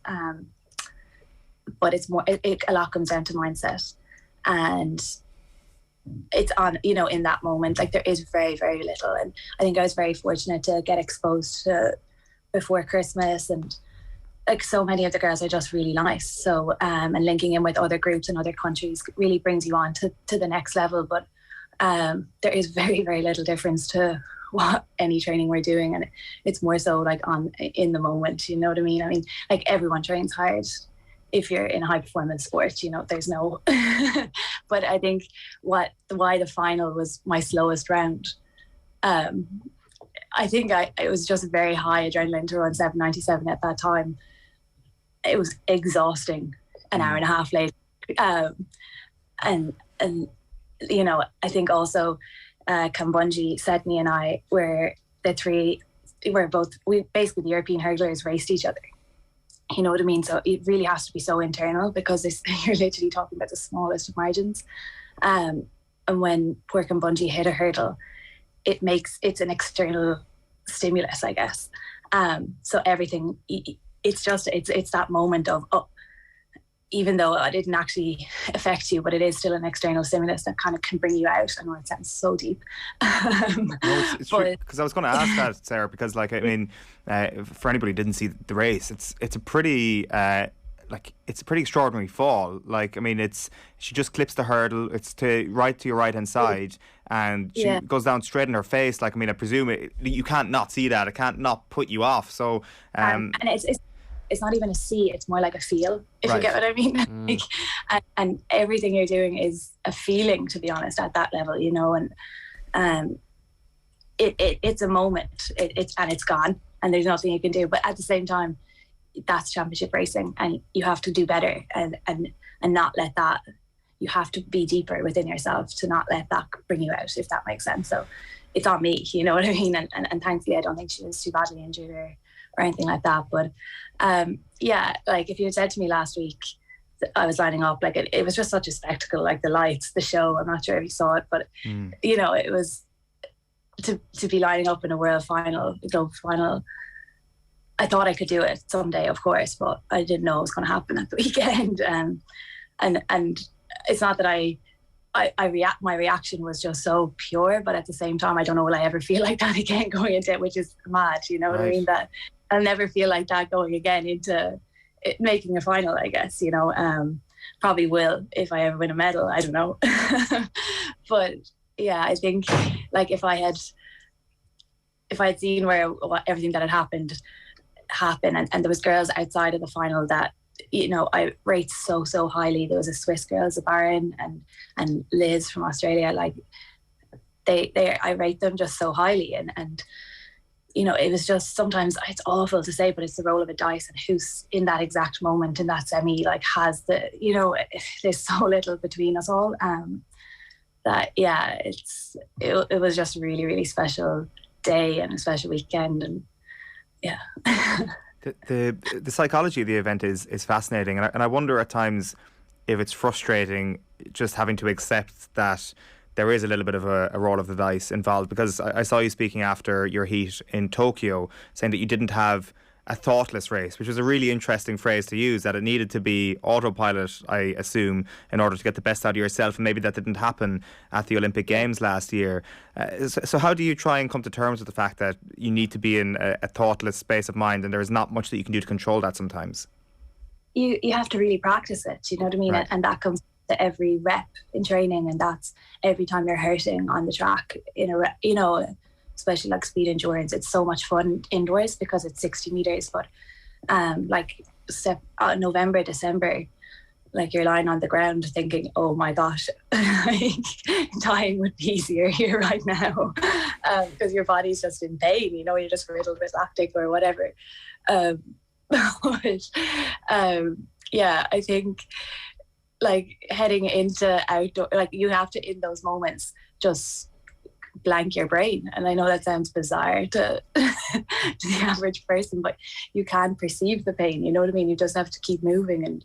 And yeah, I think getting into those like mindsets in training then transfers into a race where you have to just be within yourself. And I think it's really, really hard to describe, and you can read all the sports like books and they talk about this flow state or whatever, but it's just like not thinking, you know what I mean? I think we're really good at it as kids, but as we get older, the world teaches us to think, you know, through education, through whatever, and you're almost going to do the opposite when you're in the moment of high performance sport. I don't know. So yeah, it's practice. Yeah, I think looking back on Tokyo also, you know, it's in Japan. Firstly, racing loads really, really suits me. Thankfully, because I love to race, but you're heading out to a holding camp that's 3.5 weeks. I also had back issues, hamstring issues that I really extended my limits to qualify for the games. You know, you have to bear in mind I was 57th last January in the world, and I was trying to be top 40 to qualify. So June was a really last, you know, my body was really, really pushed to its limits, and we had to go. I either had to keep going and potentially run out of steam for Tokyo, or to go back into training for 2 weeks. And we had I had really been on my last legs before I ran that 12:95 in Madrid last June. So we had to do something. Like, it was really one of those things that we can talk about. I should have raced closer, but it just wasn't possible, you know. So going out in Tokyo, like running the 13, I was just like, I love a championship. I love bringing my best to the biggest stage. And I think Derval probably taught me how important that was, you know what I mean? Subconsciously even, that's really all that matters. And to not put out my best performance in Tokyo really, really hurt me. Like, right. It wasn't my lock screen, but you know, the home button, you know, the one that's inside your phone. Like I had, like it still is. Like that was me. There was one girl, I finished 7th in my heat. There was a French girl behind me. But she was injured. Do you know what I mean? So effectively I was just like, what, you know, really, really, what was that? And motivation by your lock screen. An absolute insight into my mindset, but like that hurt. I was like, you're looking at that for the foreseeable, like until you close that gap. And just look at those girls. I think there's only one girl I haven't beaten since that finished ahead of me in some race. Right. So you know, if you beat her, then you're changing your home screen. Well, she's the world record holder, so that would be someday, wouldn't it? That's a very Irish thing as well. I'm going to put up like something that really annoys me on my lock screen, like, you know. Yeah, and yeah, because you know you have to think of the biggest state. You have to just, we're a small country and a small pond, and it's such a big stage. Like the standard is so high, and I think athletics just isn't a massive sport in this country. So people lose the concept. And also I don't think on TV people realize how fast people are going, you know, like as in I look at 800 like or every rate and you're literally just like your jaw is dropped when it's right in front of you, and for some reason the TV screen never seems to back. And I'd be the first to say that, because I remember being 7 watching the Olympics, 7-10, thinking like, I think I can run that fast. So it's not until you're actually there and you see the standard across, you know, like warming up for that final. The only 2 finals that were on that night were the 60-meter men's and the women's hurdles. And so there was 16 athletes, 8 women and 8 men warming up. And there's just loads of coaches out, like, and people, staff just videoing people warming up, because it's so, like, even after the world stage, these are all world-class coaches. They are still mesmerised by watching these guys coming out of the blocks, because technically they're just so good, you know. And it really is such a high standard. And I'd love for, I suppose, athletics to become more accessible in this. It is so accessible in this country, but I think the concept of the level is sometimes lost. And that's, I'm not even talking about me, do you know, that kind of way. But I really, it is amazing to watch some of these athletes. Yeah. That's like, so that sort of idea of the Olympic Games then, and I guess the way that you look at it is a very interesting one, I suspect, because you've obviously spoken about maybe keeping that moment on your home screen for the foreseeable future. At the same time, though, there is a break to the Olympics because of COVID, obviously, in 2020, which I guess puts you in a better position to compete. And then again, on the flip side of that, again, is Rio and your bad injuries around that time that stop you from competing. I guess the life of an athlete can very quickly become, at least when you're doing these sort of conversations about the staging posts of the Olympic Games, when it's about so much more than that. It really is, and it's such a journey. And I even look back at 2016 and all those things, and I was just like, you know, I think if I had made this final, I could have made a junior career, and it was so easy to me, you know what I mean? Like if I had made a world indoor final in 2016, which I was definitely capable of doing, I don't think it would have meant so much, you know what I mean? So you just have to trust that, like, everyone's journey is so different, and I will never be another athlete and another athlete will never be me, and you have to take all those moments and trust that this is why things fall the way that it is. Because, you know, I'm sure there was injured athletes watching. I even remember every time I was, you know, every championship that's ever been on from 2016, like this was my first ever world stage, apart from World Juniors in 2012. So it was 10 years since I arrived at a World Athletics event, like a championship.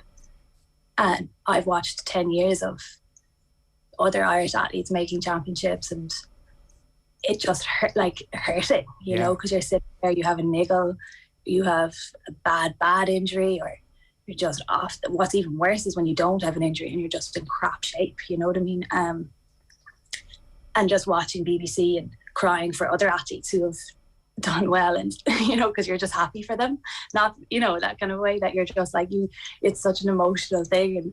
And I can't believe I was on the flip side of that, and if I had known in that moment, and I'm sure there was injured athletes watching, or people who had just missed off, or people who just had a hard year and see things just didn't line up on time, and if I had known at that moment watching it that it will all turn out okay, I just think just hold the faith. I presume when you're watching those other Irish athletes over those 10 years, you're feeling happy for them, but you're also gutted as well. I mean, it wouldn't be human nature otherwise, right? Well, I would never. No, I'm very, very happy for everyone, and I would never be kind of bitter in any way. Sure, Jeez, but that would not an emotion. You'd be looking at it through your own perspective, I guess, is my point. Yeah. Well, yeah, you just would be like, I would do anything to be there, to be standing right now. And I suppose even my initial reaction after the final, I was quite I kind of was a little bit deflated compared to what I was, say, 2 hours before that, or an hour and a half before that. But and it's by another 12 hours later, I was like, you have so much to be grateful for. If you'd known last week that you were going to make a world final, break 8 seconds, where you were 3 years ago, where you were 2 years ago, where you were a year ago, if you'd known all of those things, you would have just been and it's just gratitude. You have to remain just so grateful for everything you have. The sport is you always want more. If you win, you want a world record. If you get the world record, you've made some technical mistake that you want to fix to make it harder for the next. So everyone leaves a little bit wanting more, no matter where you finish. And it's just to hold where you were a month ago, 12 months ago, 2 years ago, and just keep that in perspective, I think is so, so important, yeah. Which I guess is just a perfect note to finish on then. When you think about wanting more from this starting point now, is it all about Oregon this year? Is that what you've got your sights set on, or are there other goals in the interim? Definitely Oregon, a world champ is going to be so special. Eugene is track town like USA, and they literally call it that. And then Munich, the European Championships also. So again, I'm lucky, the way the calendar has fallen and how things were delayed and pushed out. The fact that we've a World Championships this year and the Europeans, and then next year indoors comes back to European indoors, and there's another World Championships in Budapest in 2023, and then we're into Paris, and all these competitions lead into each other, I suppose, for world rankings and opportunities to run fast, because it's so difficult to qualify for an Olympics. People assume, obviously I want to get to Paris, and my goal is to have a better Olympics finish and all that, but it's so difficult to get to the Olympics, you know what I mean? And you can't take that for granted either. So it's making sure you tick all these little boxes along the way and just keep progressing. Yeah. Well, listen, Sarah, congratulations on a hell of a day on Saturday, and best of luck over the next little while. Thanks, Minnie, for taking the call. Thank you. Cheers. Sarah Lavin there on the line. She is the Irish hurdler who came 7th in the world indoors in Belgrade at the weekend, and of course breaking the 8-second barrier earlier in the day as well. It is 11 minutes past 9 on this Tuesday morning. You're with us here on OTB AM, which is brought to you live each morning by Gillette Labs for an effortless finish to your day. We're going to give you another chance to win our competition. Get ready to cheer Ireland on in the TikTok Women's Six Nations. To launch this year's campaign, we are giving away 2 tickets to see Ireland take on Wales this Saturday at 5:15 at the RDS. The lucky winners will also be entered into a draw to be in with a chance to win an overnight stay at the Intercontinental Hotel on the night of the game. To enter this competition, tell us what you think the score will be this weekend between Ireland and Wales. Wherever you're watching this morning's OTB AM, just comment on our Twitter or Facebook or YouTube streams. International Women's Rugby is at the RDS, and there's nothing like it. Be part of the action. Get your tickets at ticketmaster.ie. Now let's tell you what's coming up on OTB Sports Radio today. From 1 o'clock we've got OTB Gold, Keith Andrews in conversation with Philly McMahon. The Dadcast coming your way at 3 o'clock. The Keith Earls interview with Joe at 4 o'clock. OTB Gold and the company of Cora Staunton at 6. And then Off the Ball is live on your radio tonight from 7 o'clock. Up next this morning here on OTB AM, we're bringing you into the world of Kilkenny football, or the lack of it. OTB AM on OTB Sports Radio, Ireland's first and only sports radio station. I'd have loved to have been in it myself. It's now 10 years since Kilkenny. But we've That's not how it works, apparently. Munster legends Alan Quillan and Niamh Briggs are joining forces to bring you all the latest analysis, news, interviews and so much more. There was never a doubt in any of our minds that Rog hadn't that aggression and intensity and real desire to make tackles. The Red 78 with Alan Quillan and Niamh Briggs. Available every Wednesday. Don't miss a moment of action. Subscribe to the Rugby channel on the OTB Sports app and turn on your notifications now. FBD Insurance knows this sound spells trouble for van drivers. But if you're an existing FBD customer, you'll get 15% off a new van insurance policy. It's how we're keeping you and your van on the road. Visit fbd.ie or contact your local branch. FBD Insurance. Support. It's what we do. Terms and conditions apply. 15% discount available on new commercial motor policies only when an existing FBD farm, business, car or home policy is in place. FBD Insurance Group Limited, trading as FBD Insurance, is regulated by the Central Bank of Ireland. Commercial motor insurance is underwritten by FBD Insurance PLC. OTB AM. With Gillette. Get into your flow with the new Gillette Labs razor with exfoliating bar. It's now 10 years since Kilkenny last played in the National Football League. They finished bottom of Division 4 that year with a scoring difference of minus 239 points, and they haven't played senior intercounty football since a round 8 defeat to Clare in April 2012. We headed to Kilkenny to find out if anyone cares about football in the county. I'd say it's hurling first. I'd imagine it would be rugby then and soccer then. I haven't heard Gaelic football in like 2 years, to be honest. Like, no one talks about it. Why not? Not really good at it, are we? No. Just not good, like. It's just boring as well. Football clubs are very scarce, you know. It's mostly hurling to play all the year round, you know. When you were around the county, do you ever see a game of football happening in a GA pitch? Well, to be honest with you, I didn't know. The hurling fraternity couldn't care less if there was no footballers in Kilkenny because Kilkenny is hurling. Would you like to see the men's football team back in the championship and in the league? I don't follow much of it, to be honest with you. I follow a bit of hurling already, but I don't follow football. I wouldn't go to a football match. Do you follow me now? Yeah. What if you were a good Gaelic footballer in Kilkenny? Move county, is that the answer? No. No, not at all, actually. That's never the answer, let's be honest. They have a football team, but right time to go, they're massacres. You know what I mean? They haven't the skills. And do you think that they can get the skills? Well, the right coach, I suppose, they could do it, but who's going to coach them? This is the man that coaches them. Current Kilkenny manager, Christy Walsh. There's a lot of it played up to under 14 level. After that, then it kind of drops off. Is that because the hurling starts to get serious at that level and the hurling people won't have any of their good players playing football? Well, you can't say that, you see. But there's probably a bit of truth in that. But I don't want to see people don't want it. And there are fellas that don't want to see football. And you know, but most hurling people are like that anyway. You know, there's a kind of a snobbery attitude of, you know, the game isn't good enough for us or whatever. But I suppose there's no great pressure on them either, you know, and there's nobody. I don't know. It's just the interest probably isn't there. Kilkenny football isn't without its accolades, but most of them are consigned to ancient history. They won the first ever Leinster Football Championship in 1888 before winning the province again in 1900 and 1911.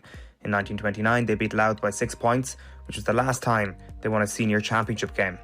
53 years of beatings followed before they were eventually pulled out of the championship after the 1982 campaign. The National League then became their sole competition, and lopsided results got more lopsided when 4 divisions became 1A and 1B and 2A and 2B in the late 90s. Philip Roach was part of that 1990s Kilkenny team. My first senior game was against Kerry when I was 16, when I was in 99, so actually it was in February 99. I was marking Morris Fitzgerald. There was a neighbour of mine, he's from Kerry, and he brought me up a clip, have it on the paper. I was marking, showed me a picture of myself, Morris Fitzgerald. I was marking at the time, but the headline of the Oak was a total mismatch, like, do you know what I mean? But it was 3-16 to 3 points, like. 1999 was a league campaign that forced Kilkenny, not for the last time, to pull their team out of the National League. They returned once more in 2008, a year when they did get a win against London. But a 0% record followed every league campaign after that, with the team pulled from the league once and for all in 2012.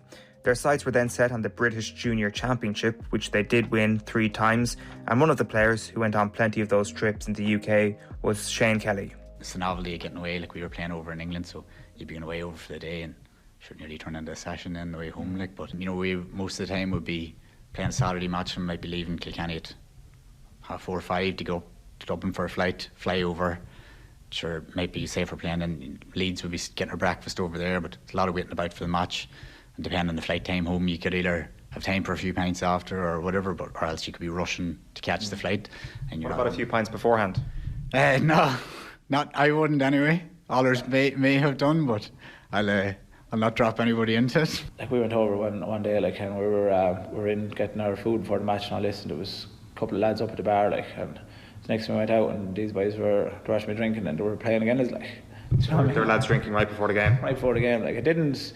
That was the last year we were in it. Yeah, that was the last year we were in it. Like, it didn't benefit. It's just then. That was 2019. 2019, like, and lads just didn't. The other said, "Here, this is just a joke." Like, do you know what I mean? Like, going over there, that, like, for that. This is Railyard GAA Club. Located close to the Laois and Carlow borders, it is the only all-football club in Kilkenny that trains kids from under-7s right up to senior level. They are the most decorated club in Kilkenny, with 22 county titles, and their chairman is Paddy Ward. We would have like juvenile training there on a Thursday night. We go along with the ladies club and we would train everybody under 11, and we'd have between 105 and 110 kids there every Thursday night. And Caleb Roach is one of their senior players. It's funny enough, like, when you go away and you're talking to people and ask you where you're from, what's your club, and that, you have Railyard and that, and they say hurling or whatever, and they say no, football, actually. And everyone kind of laughing away, like. But it's funny when the older people you talk to, the farther away, they know Railyard too. Like, they were well known back, I suppose, 70s and 80s. They were very well known. Paddy McGonigal, the former Donegal wing back, has now settled in Kilkenny and is a Railyard man. When I left Donegal, I suppose the football was kind of, as from playing perspective, it was a bit, Jim McGuinness came in Donegal, and all clubs were trying to replicate this defensive system, so it wasn't as enjoyable. When I moved to Kilkenny, then it was back to 15 on 15. It was real open, expansive football. There's no young lad, I suppose, dreams of pulling on a Kilkenny football jersey, which is a shame in a way. It's always been hurling in Kilkenny, and I suppose most lads here, their main thing is to win something with Railyard. And unfortunately, after that, it kind of dwindles a little bit. The minors, this year, like, there's 3 minor games that's been played off in 2 weeks. I guess from the quarter-final right through to the final. So that's, if you get beaten the first game, you have 1 game, but if you get to the final, you have 3 games. That's over a 2-week period, 3 weekends. That's it for minors. Under 15, they've no league. Under 15 have championship, no league. Obviously hurling, I understand that hurling is their first preference for most people in the county, and I get that, but there's only so many players can make a county squad. So for the rest of the people, I'm sure there's a lot of lads, young lads, would love to be fighting for a county minor football position, or county under 16, or county under 21, or county senior. But if you're missing all that development from underage right up, how do you expect a young lad that's played 1 or 3 minor games to break into your county senior team? Like, you're setting the senior team up to fail all the time because of it. Like, sure, look, the best way I can describe Kilkenny football is it's like the housing crisis in Ireland at the moment. So it's like that for years. It's going to be, it's not run right. So there's lads coming every now and again, they're promising the sun, moon and stars to you, but there's never anything been done about it. There's no even games development officer for football. There's nothing. The only league that have underage in Kilkenny is the under 13. After that, there's nothing. We were lucky enough last year, our minors, we put them into the Carlow League. I'm over myself, and we got 10 matches in the Carlow League. So we did, and 10 good matches, again, good Carlow teams, like. And from that team then, we're after getting 9 young lads that's after coming on between senior and junior this year. But they got no matches in Kilkenny last year. And if we didn't put them in, I guarantee you, we probably would have got 3 of them to play football this year. The other 6 would have walked away. So you've literally had to move county to get matches? Yeah, literally had to move county. Like, we had the AGM here the other night, and the chairman was in his report, and he was saying, from under 13 up last year to senior, we got 57 games, and 54 of them was in Carlow. If you have a bad day, or you're short that day, you could end up just having 1 match in a particular age group, and it's very unfair, and that's would have been one of the reasons that we looked outside the county for league football. Otherwise we'd as well close our doors, There's no structure. There's no nothing. They don't want it. It's as simple as that. So they don't.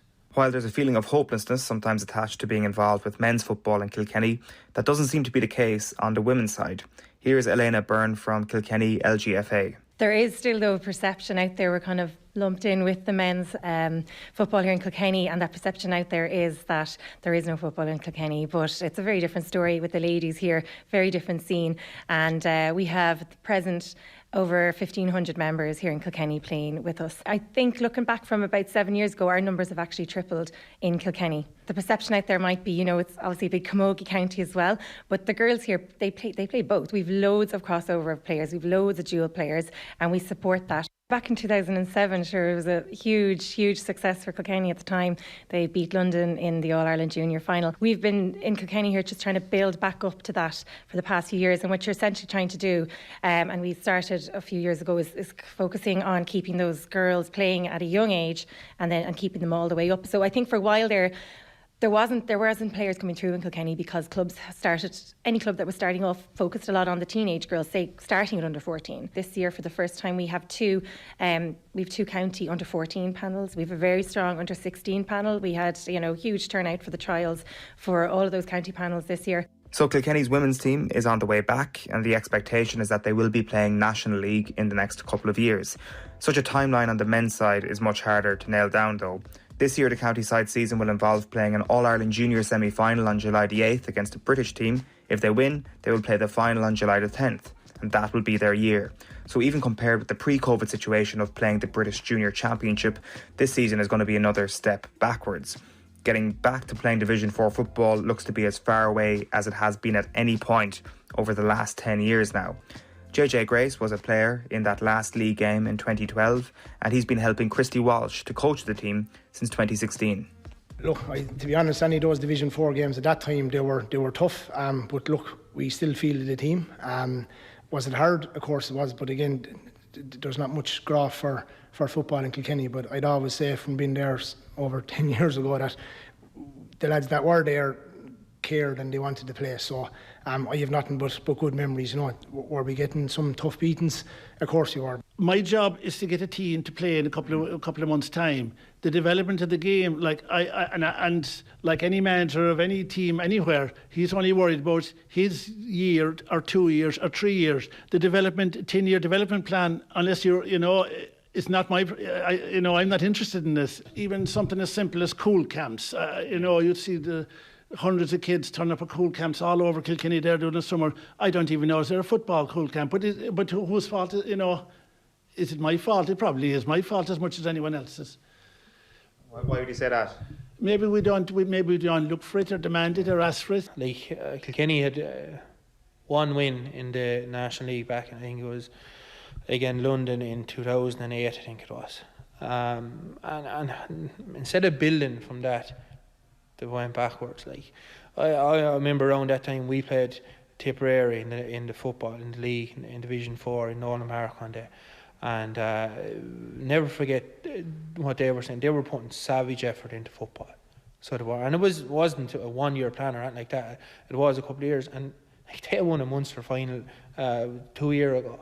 So it was. But they were down as bad as Kilkenny. And I know, look, bigger county and more clubs, everything, more football clubs and Yorks like that. But there's no reason why Kilkenny couldn't be a competitive Division 4 team. There is enough of football going on now or in the next couple of weeks. And I suppose somebody somewhere will have to get, I suppose there'll have to be some development plan going forward. And I'm sure it's been thought about somebody, but I won't have anything to do with it. It's not my problem, I suppose. I'd love to see it going ahead, but it's not my story. There'll be loads of players out there if you ring them tonight saying could they compete in Division 4, they would say yes. And for me, the only way you're going to find out is put us into us and let's see what we're made of. The county board, obviously. Do you think that they actually want football to succeed? Like people within Kilkenny who have the power, and I guess they would see their job as the hurling team succeeding. Yes, well, the hurling team are a priority, but you could say the same below on Kerry. Do they want to see the hurling team succeed? They probably do. In fairness, like they've got a hurling team that got to a final in Croke Park last year. But I'm just throwing that, but I know a lot of people in Kerry wouldn't want to. I think there's a lot of people in Kerry, who would really get behind it, and even places that wouldn't be hurling strongholds would support the hurlers. And fight a bit more now. I understand that. Yeah. Hopefully, a county team or a panel can be formed, and we give this junior championship, whatever way it's looking, a right crack in July. But like, that's 2 games over a weekend, so long term for developmental, long term football, is it ideal? Jesus, it's not. But look, all I can do is wish for hope. I'd love to see Kilkenny in Division 4, but for the last 10 years I've been saying the same thing. So I do think the conversation around how do we put that structure in place has to happen, and that has to be at developmental level with the underage, and let's build up. But that's not having a negative towards the players who are currently there. I would say 2 years ago, without COVID, if we had the opportunity, I'm an optimist. I would have thought we would have been competitive. But competitive to me could be different to competitive to yourself. Yeah, there you have it. That is the state of play in Kilkenny football at the moment. We requested to speak to a representative of Kilkenny County Board, but no one was available for interview in response to that piece. We did, however, get the opportunity to send questions to the PRO of the County Board, and we got the following responses. We asked if there were any football development coaches for schools in Kilkenny. They said GPOs, of which we will have 7 shortly, coach football as well as hurling in our schools. We asked if there were any plans for underage football development squads, and they said yes, we have had football development squads and will be forming them again post-COVID. We asked about the status of underage county football teams in Kilkenny. They said they are not participating in inter-county underage competition.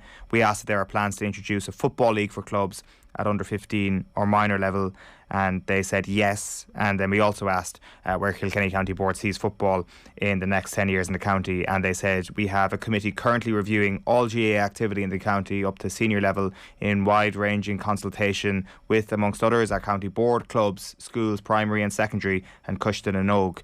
We will await its report and then plan for the future. So that is the response from the county board to that piece. One comment in from Gerard, who says, I reffed London versus Kilkenny in Nolan Park one year. 27 people paid in, which is quite the statistic. And then a bit of reaction as well to our chat earlier on around the Euros. Mark says, pity Gerard's not around this morning to go nuts about us hosting the Euros, which is possibly a fair point. I mean, I'm not sure what his stance is on the Euros. I think the World Cup is certainly a thing that would have hurt a lot of people. Yeah.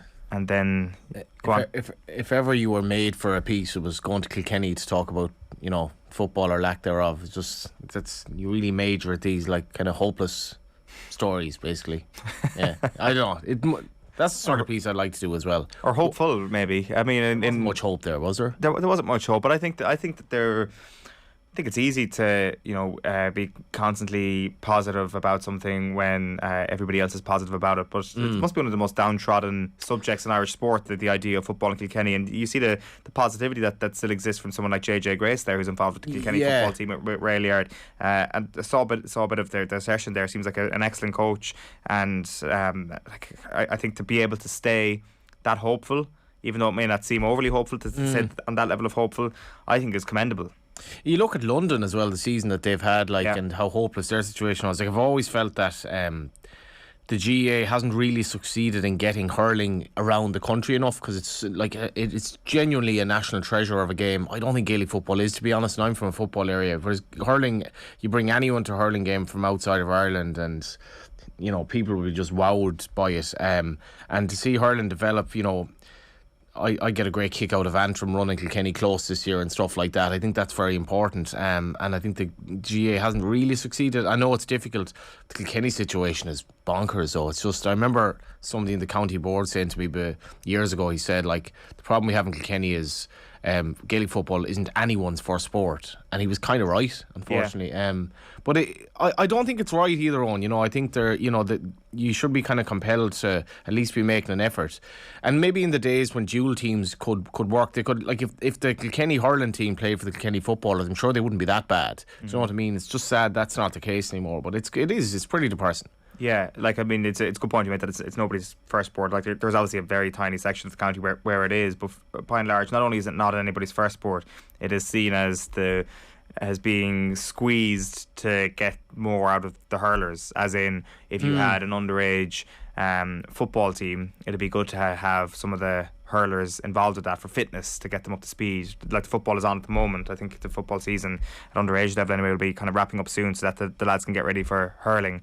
This is kind of, you know, their pre-season. Their pre-season is football, and then the real thing is hurling. And so I think like Kilkenny's achievements in hurling need to be taken in the context of, well, you've contributed nothing to football whatsoever. So like you've basically had like one sport, whereas other proper dual counties like have Galway's quite split in terms of north and south. But like there's a nice mixture, and I think, you know, people can relate to both sports. I think it's an indictment of Kilkenny that they've made such a little effort with it, like, because it's Gaelic football is still a great game, and you know, Kilkenny should be aspiring to at least have a team that competes. And like I guess the flip side of this argument has always been, well, Cavan don't take part in the National League in hurling. Well, that's changed now. Like, I mean, that argument no longer washes. Cavan have a team in the National Hurling League, so Kilkenny do stick out a little bit on that front. And I guess that's not necessarily the whole point of doing it. The whole point was kind of just to get a sense of what happens after 10 years of not being involved in the main competition. Like the British Junior Championship was great and all, and they won it a couple of times, but I think sounds like a piss off, in fairness. I don't think that the players who really wanted to take it seriously would have been overly enamoured with it. Just on the soccer point of it as well, and apologies if I offend anyone calling it soccer, but like Kilkenny City came and went as well, which was quite sad. Buckley Park's a lovely ground. I've been there many times, and during lockdown actually, I was in Kilkenny one day. I can't remember why I was there, but I got a lift out to Buckley Park to have a look around, and it was a strange experience, because it's still used as a football ground, but like that came and went as well. And the Kilkenny region have some very good soccer players, like really good soccer players, and it's sad because it's not a badge of honour to be a one county sport either, if you know what I mean. No, I guess not. I guess they probably said at the rugby and Kilkenny, or rugby and racing, I guess. Sorry. In terms of field sports, but like in Galway, for example, we've Connacht Rugby, we've Galway United, we've a very good hurling team, we've a good football team, and we should be proud that, you know, we've spread our wares around a bit, like, because I think Kilkenny people shouldn't be proud of the fact that they're a complete embarrassment when it comes to Gaelic football. So that piece, if you missed it, you can catch it in full. It'll be up on our YouTube very shortly. Just one last comment. Anna says, lads, elephant in the room. Have Ireland just qualified for Euro 2028? They have not qualified for Euro 2028. They will have to qualify for a 32-team tournament. They're not going to let 5 teams in. But it's 32 teams. They may as well let all 5 teams in automatically, I say. But 32 teams, and hopefully a 32 county, like, kind of Euros as well, because we definitely want to. That could be the tagline: 32 teams, 32 counties. I think that'll not do. Sure, but yeah, I think the Casement thing is going to be very compelling though, because like, how long is that going on now with Casement? Like, it must be going on like 10 years. Ooh, I'm not sure it's that long, but certainly close enough, is it? Well, I suppose, sorry, but like, since it's been shut down, what is it, 5 or 6 years? But 10 years since it's been tried to get the redevelopment up and going. Sorry, and it's to my best of my knowledge, it's a fairly deprived area, West Belfast as well, and I think it'd be great for the area.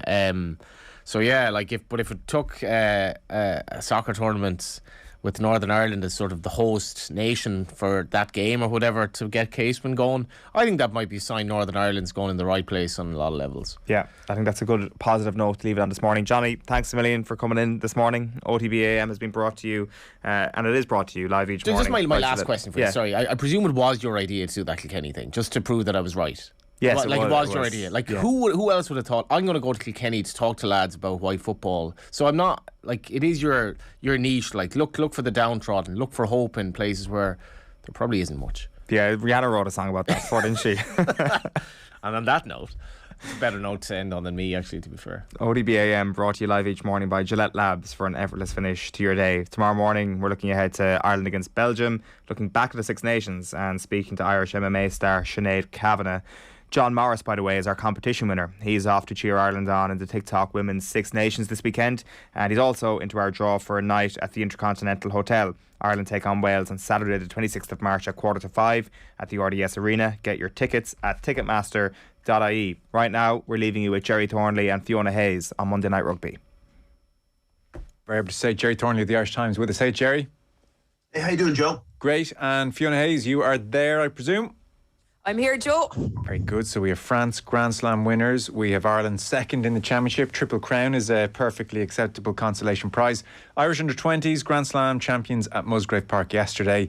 Italy with a win for the first time since 2015. 36 straight defeats. And then in Cardiff, of all places, they win the game in beautiful, dramatic fashion. Paolo Garbisi collapsing in a heap and Ange Capuozzo, I think, suddenly a star. So we'll get to all of that, not to mention Greg McWilliams talking to the media today ahead of the Women's Six Nations at the weekend. But let's start with Ireland 26, Scotland 5. Odd performance in some respects. Jerry, here we are after another bonus point win for Ireland, and we're thinking, could have been a bit better. Undoubtedly, yeah. It wasn't anything like the best performance of the tournament that they were looking for. A lot of moves didn't quite come off. There were a lot of handling errors. That time Johnny did the really clever inside wrap, as it were, for variation. I was surprised he didn't get the ball to James Lowe. Dan Sheehan's shoulder looked like that would have been a try. There are a few other examples. James Lowe, a fairly unsympathetic pass to Tyke Byrne. Caelan Doris knock on, so on and so forth. And I think they resorted to the bludgeon and went back to the bludgeon that they've used so well in the past under Joe, and got 4 close range time and kind of overpowered Scotland in the end. Their defence was excellent. I almost had checked the scoreline at the end to make sure that Scotland really only scored 5 points, considering the line breaks they made and the chances they had. Most obviously the one that Stuart Hogg blew, albeit it was a truly stupendous tackle by Hugo Keenan. But you always felt that they had France in their pocket, they had Scotland in their pockets, and they probably were going to get that bonus point. And at least it was a grand finale. It was a great finish. You know what I mean? To get that 4th try, to see all the players so happy. The crowd even got loud for once, even that last 10 minutes, the first time in 3 games, and started singing the Fields of Athenbryan. It was quite a great finish to it, at least. So they signed off on a good note and got their first trophy in home soil for 18 years. So, yeah, it was an inaccurate performance, not quite the performance they were looking for. And you had a 4th bonus point try win. So, 21-point haul. They've only betted that once in 6 years of the Six Nations. A lot of the metrics look very good. They've alerted Dan Sheehan and Matt Hansen. So overall, it's been a very positive tournament and a positive way to sign it off.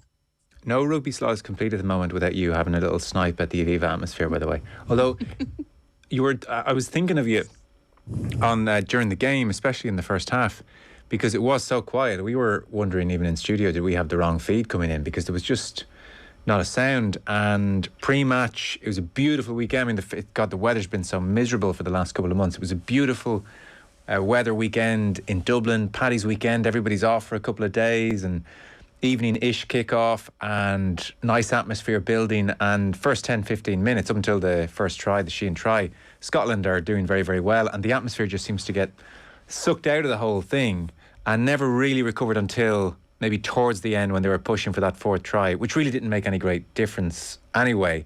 So it was just a slightly odd occasion, Fiona, in that respect, an odd game. And I don't know, maybe to an extent, everybody knowing that France were probably going to win hung over the thing a little bit, so it wasn't ripe with tension.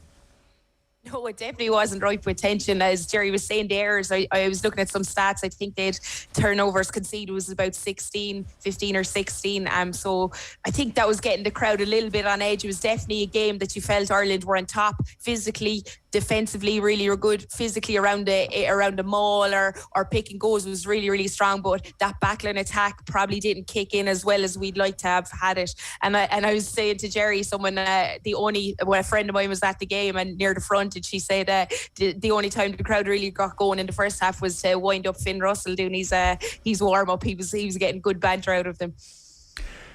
Jerry, on the Irish attack, we had this extraordinary November performance, and then they picked up where they left off against Wales, and things really clicked. And I don't know if since then we've seen it click in attack for any great period of any game. Well, it clicked in the second half in Paris pretty effectively, really. That always felt like a title decider before the game, and it felt immediately afterwards like it was the game of the tournament and a title decider. And so it's transpired, isn't it, with an 11-point gap between the top 2 and the rest. I thought there was some really good attack in that game. I think there have been patches of really good attack in the other games since.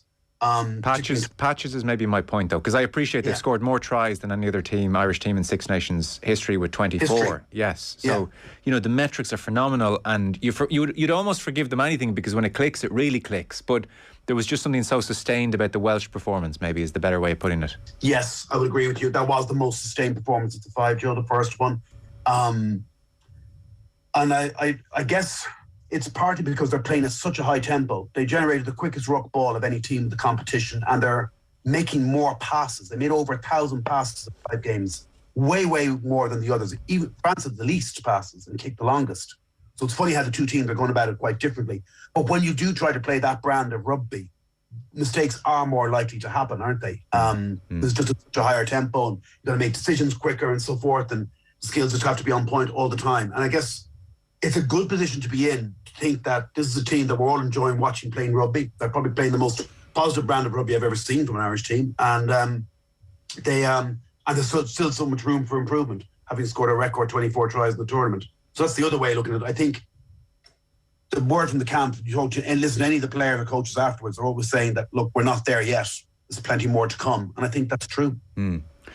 Fiona, is that your read on it, that they're trying more, high risk, high reward type passes, and so they're handling errors? We're going to have to get used to 15, 20 turnovers in a game from an Irish side, but we can only crib so much if they're walking away with bonus point wins all the time, and they'll get better at it. Is that your read on where the attack is at the moment?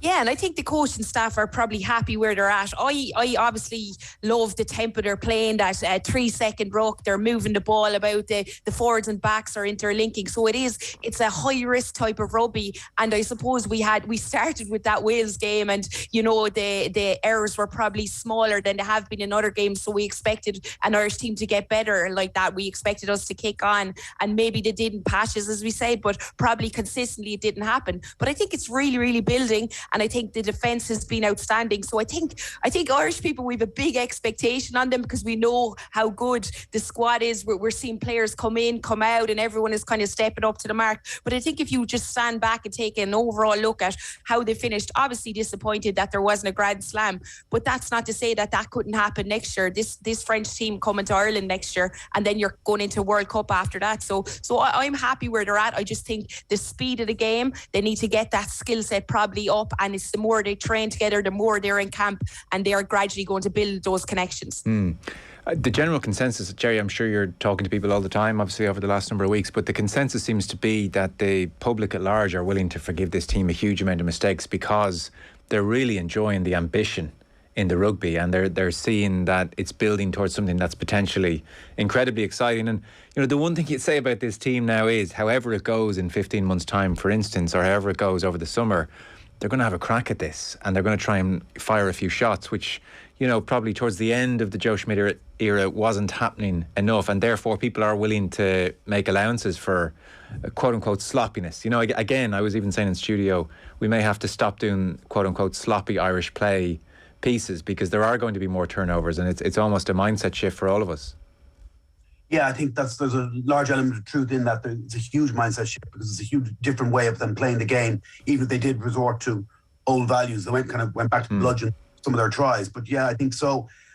It requires so much fine tuning. This, like they kept telling us it was coming, and then it started to deliver at the end of last year's Six Nations, carried on through November and now. And I think it's still good that there's more room for growth in this team, and I think they will get better, and hopefully those turnover counts and handling errors will be reduced, and they'll become even more accurate when you think about it, they scored 24 tries and made a hatload of handling errors, okay? They're asking questions of the defence in a way that I don't think any other team in the Six Nations is doing. I mean, you could argue to say at the moment that New Zealand, France and Ireland are playing the best rugby in the world, and I know South Africa are number one in the world and they're followed by the other three, but they certainly seem to be playing the best rugby in Europe at the moment in terms of their attacking game. And you look even when they do click and they get it right early on, like when you're tight forward and going up with the 3-man pod, and you can tip it in, tip it on, carry it, or pull it out the back. And we've got loads of forwards who can do this. It's the skill set across from 1 to 15. You've got forwards who can be playmakers, like in the middle of the pitch, like a centre. And then you've got backs who are very good at the breakdown and can chip in with that workload as well. And it's a very kind of total brand of rugby. It requires huge work rate off the ball. I think that's the key.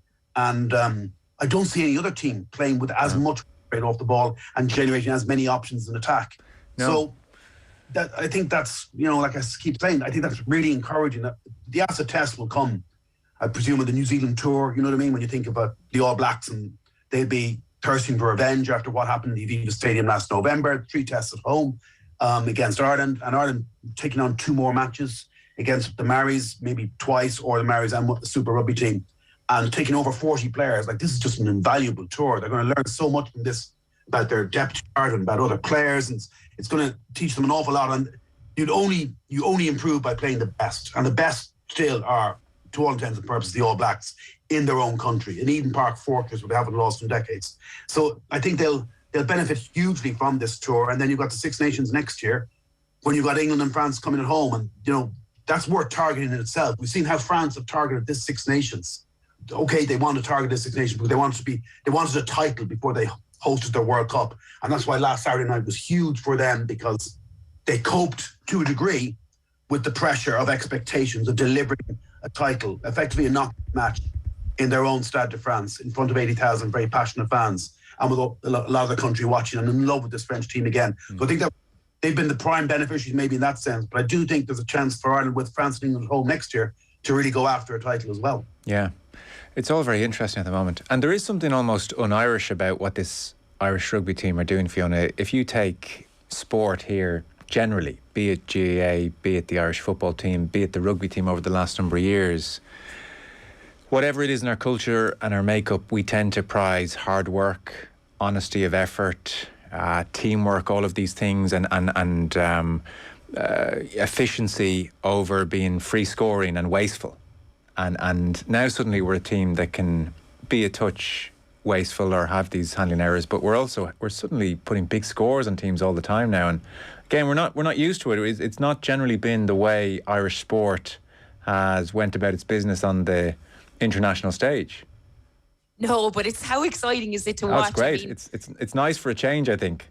Oh, it's so good. It's, like I've spent years watching Super Rugby, and I've watched the leagues over here, and I'd be just wondering why can't Munster give that a go, or why can't we try this out? But I think there's like the style in which rugby's been played now and the speed at which it's going. I think Ireland have really adapted to that, and they found we had Joe Schmidt, who was obviously an expert and was very detailed, especially around that breakdown area. But we see this Irish team trying things, and it's exciting. And as you said, Joe, the public in general aren't too mad about it. You obviously have your few on Twitter and whatever giving out about we'll be knocked out in a quarter final again, but I think it's building, and every game there's players that are standing up and stepping up to the mark, and I think that's what's really exciting about it, is that we're looking at different players in every game saying, geez, he had a great game, or he's come on loads. And especially with this Six Nations, I mean, Hugo Keenan is someone that has just absolutely been out of the blocks, not to mention Van der Fleer. And we might well be still knocked out in the quarterfinal, but at least we're going to test defences and score some tries along the way and die with boots on kind of approach. Just on some of the players worth mentioning, Dan Sheahan, man of the match. I'm double checking his try record because it just seems too good to be true. I think he's up to 15. Jerry, reading your piece this morning, for Leinster and Ireland across 27 matches, so that's rather insane, and all the carries and tackles to boot, and he's so athletic.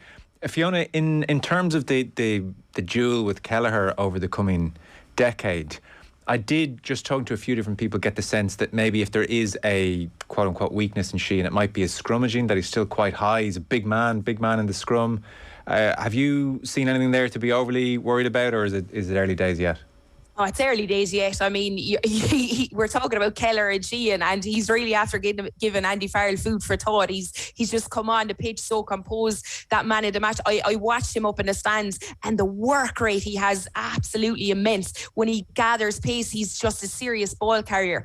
Look, the scrum obviously didn't go right against England, and that Wales match in particular, we're very proud of our scrum, and after Kelleher's injuries. But I think that was just across the park. I personally, even when I'm watching with Leinster, I don't see an issue with height. And the more games he gets, if he gets some game time over in New Zealand playing against that pack and that scrum height, he's constantly going to be working with it and working with those guys around him. So it's not even an issue to me. I think it's going to be an absolute crazy battle, and it's definitely one Leinster are going to have to look at as well, who's going to be getting that starting spot. Yeah. On the scrum, Jerry, this was a bit of a litmus test after Twickenham. Certainly it more than held its own for much of the game. When it was Kilcoyne, Herring and Beelum towards the end, there was a wobble. So I guess that comes back to your point about depth last week. Yeah, I think that reaffirms it, doesn't it? It was rock solid from the start. we had the bizarre sound of Wayne Barnes on mic saying to Keane Healy, "Good scrum, Keane." Never heard a referee say that to a prop before, but it was rock solid to begin with, and Keane had a good match, and that was like, they've definitely got feedback from World Rugby and Matthew now that several of those squeal penalties, maybe all three of them, should not have been given to England. So you saw what happened to the English scrum in Paris. That didn't happen to the Irish scrum. I think it was an aberration to some degree what happened in Twickenham. And I'm not saying some of the penalties in the second half they did seem to get a shunt on, but yeah, there is an international coach can't go out and sign props. You know what I mean? That's I don't know what the solution here is to improve the depth chart, but I would have thought must be worth having a look again at Marty Moore. Like, whenever he starts for Ulster, they're just a better team. They've got a better scrum, and he's played 10 times for Ireland in 2014 and 15, and he was never present in 2 Six Nations campaigns, albeit all 10 appearances off the bench, and we won back-to-back titles. So sorry, Ireland did. So I don't know. It's an issue because a head coach can't go out and sign props, unfortunately. No, for sure. And Jerry, just a word on Scotland. Their under-20s lost very badly at Musgrave Park, and that's Scotland at that level, 0 wins in 10. And then the senior side once again flatter to deceive. And I suppose what's indicative of a questionable culture is that 6 players, lots of them senior players, go out against orders on Saturday or Sunday after the game in Rome, and it seems the word is there's a phone call or a text from Gregor Townsend saying get back. We don't know if everybody came back or what happened. Certainly Finn Russell was dropped, and again it's damning in a sense that we couldn't say for sure if Finn Russell has been dropped for disciplinary or performative reasons, because his performances haven't been good, and they pitch up and do their thing in Dublin. So there's something just off in Scottish rugby, and there was optimism there I think a couple of years ago, which is very much dissipated now. Maybe too much optimism and not enough humility. If you look at Scottish records since 2000, since the advent of Six Nations, they've won 1 Pro 12 title. And yet they seem to think they should be beating Ireland every time they step on the pitch, as if almost by some kind of divine right. And look at all the trophies that Irish rugby has won in that time, be it Pro 12, Heineken Cups, a Challenge Cup, Six Nations titles. I just think they could be a bit more humble at times and a bit more realistic about themselves. I think they get a bit carried away when they win a game, big game like they beat England in the opening match. It's hard to believe where they went from there. They weren't brilliant against England, and that was one of England's poorer performances of the tournament. Mauro Itoje hadn't hit the ground running at all, and so forth. And all the talk of Marcus Smith being taken off, that probably wasn't the reason why England lost that game and Scotland won it. But to get back to your point about the Scots, it's like Finn Russell's 31, and I think Stuart Hogg is 28 or 29. They're not going to be around forevermore, and they are the 2 finest Scottish backs I've seen in the professional era. Finn Russell, when he's on his game, is a joy to watch. You saw what he did in that Lions 3rd test when he came off the bench. I've never seen one player transform a match. And even when he came on against Ireland, he was such a bastard, Blair Kinghorn. One time he took the ball to the line, disguised to pass out the back, and just slipped a short ball to Mark Bennett. Even a brilliant defender like Gary Ringrose was completely exposed as Bennett went through the gap. If he'd been on his game and he'd been starting and didn't have these issues, they would have been far more dangerous. There's no doubt about it. Does it surprise you that the worst disciplinary record in the tournament, they conceded 61 penalties in their 5 games? I can see the penalties their winners gave for charging into their opposite numbers for high kicks before the ball comes down. Like, they're just so avoidable. I think they need to have a little bit of a look at themselves, really. So France did their thing against England and did it brilliantly, and they are just such a force over in the build-up to the World Cup and then beyond. This could be their decade with this team. If we had an iconic moment, though, from the weekend, and the moment which will linger for years and maybe decades to come, it probably is Paolo Garbisi kicking the penalty and collapsing in a heap, completely overcome, Fiona, with emotion and, the pylon. And, moments earlier, Ange Capuozzo just goes on the most extraordinary run, all 70 kilos of him, and it's just so thrilling. And then has the presence of mind to set up Padovani inside him, and who can believe it after 36 matches? And despite what people had said, no great signs, I think, of massively improving in any great way across this tournament. To win away from home in Cardiff, utterly unbelievable. Yeah, it was just whoever done that Ness and Dorma music to the actual try is genius, because it was just I watched it over and over again to see such Italian joy when they finished and when he got that ball over to win by 1 point. I suppose there's been a lot of pressure on them, Joe. There's been a lot of talk about South Africa in the midst of this Six Nations coming in and them maybe not being kicked out of the tournament. So like they've been constantly, I think Crowley has been building something with them. I've seen him at times in games. You know, I'm a big fan of Garbisi. I think he offers a lot. He's a Big Ten, but he's extremely skillful. So I've seen patches, and I think they've started most games really, really well. It was almost like they faded. But in watching this Welsh game, I just felt like they were hanging on in there, and they were. And the longer they held on in that match, you know, you could see their confidence start building. They were trying things. Normally they're throwing passes away. I think they tightened up a little bit more than we're used to from an Italian team. So it was just brilliant to watch and to see that. And Josh Adams give Capuzzo, he's man of the match medal after the game. It just shows what rugby's about. You know, he was crying, and it was probably one of the biggest moments in the tournament, even though obviously we have France with a Grand Slam, but it's definitely the videos I was watching. I love seeing that kind of stuff, and they've been under so much pressure, and a lot is talked about them as a team, and to just come out and beat Wales in Cardiff is massive.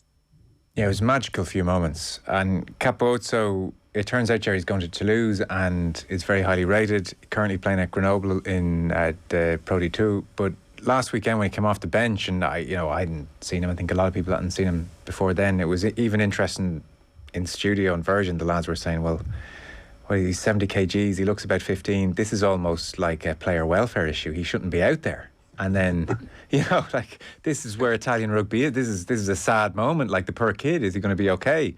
And then he scores 2 tries, and you think, okay, well, he's going to be just fine. But then, that is an iconic run in Cardiff. That is a run when you're making montages in years to come, TV producers of Six Nations moments. That will be there for a very, very long time. Absolutely. Couldn't agree more. It was the moment of the tournament. It was definitely the try of the tournament, given the circumstances. And also just the brilliant run that Capozzo made to, like, he basically set, when he got the ball, he was about 65 metres from the Welsh try line, and he had 15 Welsh players in front of him. Now, Sam Warburton highlighted the very poor kick chase by Wales in the last minute that left Toby Faletau a little bit exposed on the edge, but for him to change his feet, leave 4 players for dead, and then go around Faletau, break Adams' tackle, and the way he just stood up and did Kieran Harvey like a kipper, and then to have the presence of mind to make the pass inside to Padovani. Yeah, he looks like he should be playing in Serie A, not in Six Nations. Yeah. But what a superstar he could be. 22 years of age. Apparently he's been tearing it up in Grenoble. And now he's going off to Toulouse. And as Jonathan Davies said in commentary, Toulouse don't buy duds. And this kid looks like he could be very special. And it's great for Italian rugby, because I'm talking to a couple of my Italian colleagues during the tournament, you know, when there was all this talk of let's scrap Italy and maybe get South Africa in. You know my feelings on that one, Joe. But we should abandon our fellow Europeans here, and we should keep them in the tournament. And you couldn't but share their joy, you know. There've been huge cheers all over, everywhere bar Welsh fans. I'd say just really thoroughly loved that moment. And he is a superstar. He's got blinding footwork, absolutely really quick. And it's just great that they had somebody else as well as Garbisi as a foil. And remember too that their under-20s have won 3 out of 5 matches. They've just had their best under-20 tournament ever. So hopefully this is a sign of them being on an upward graph, because we all want them to be competitive. Yeah. OTB AM. With Gillette. Get into your flow with the new Gillette Labs razor with exfoliating bar.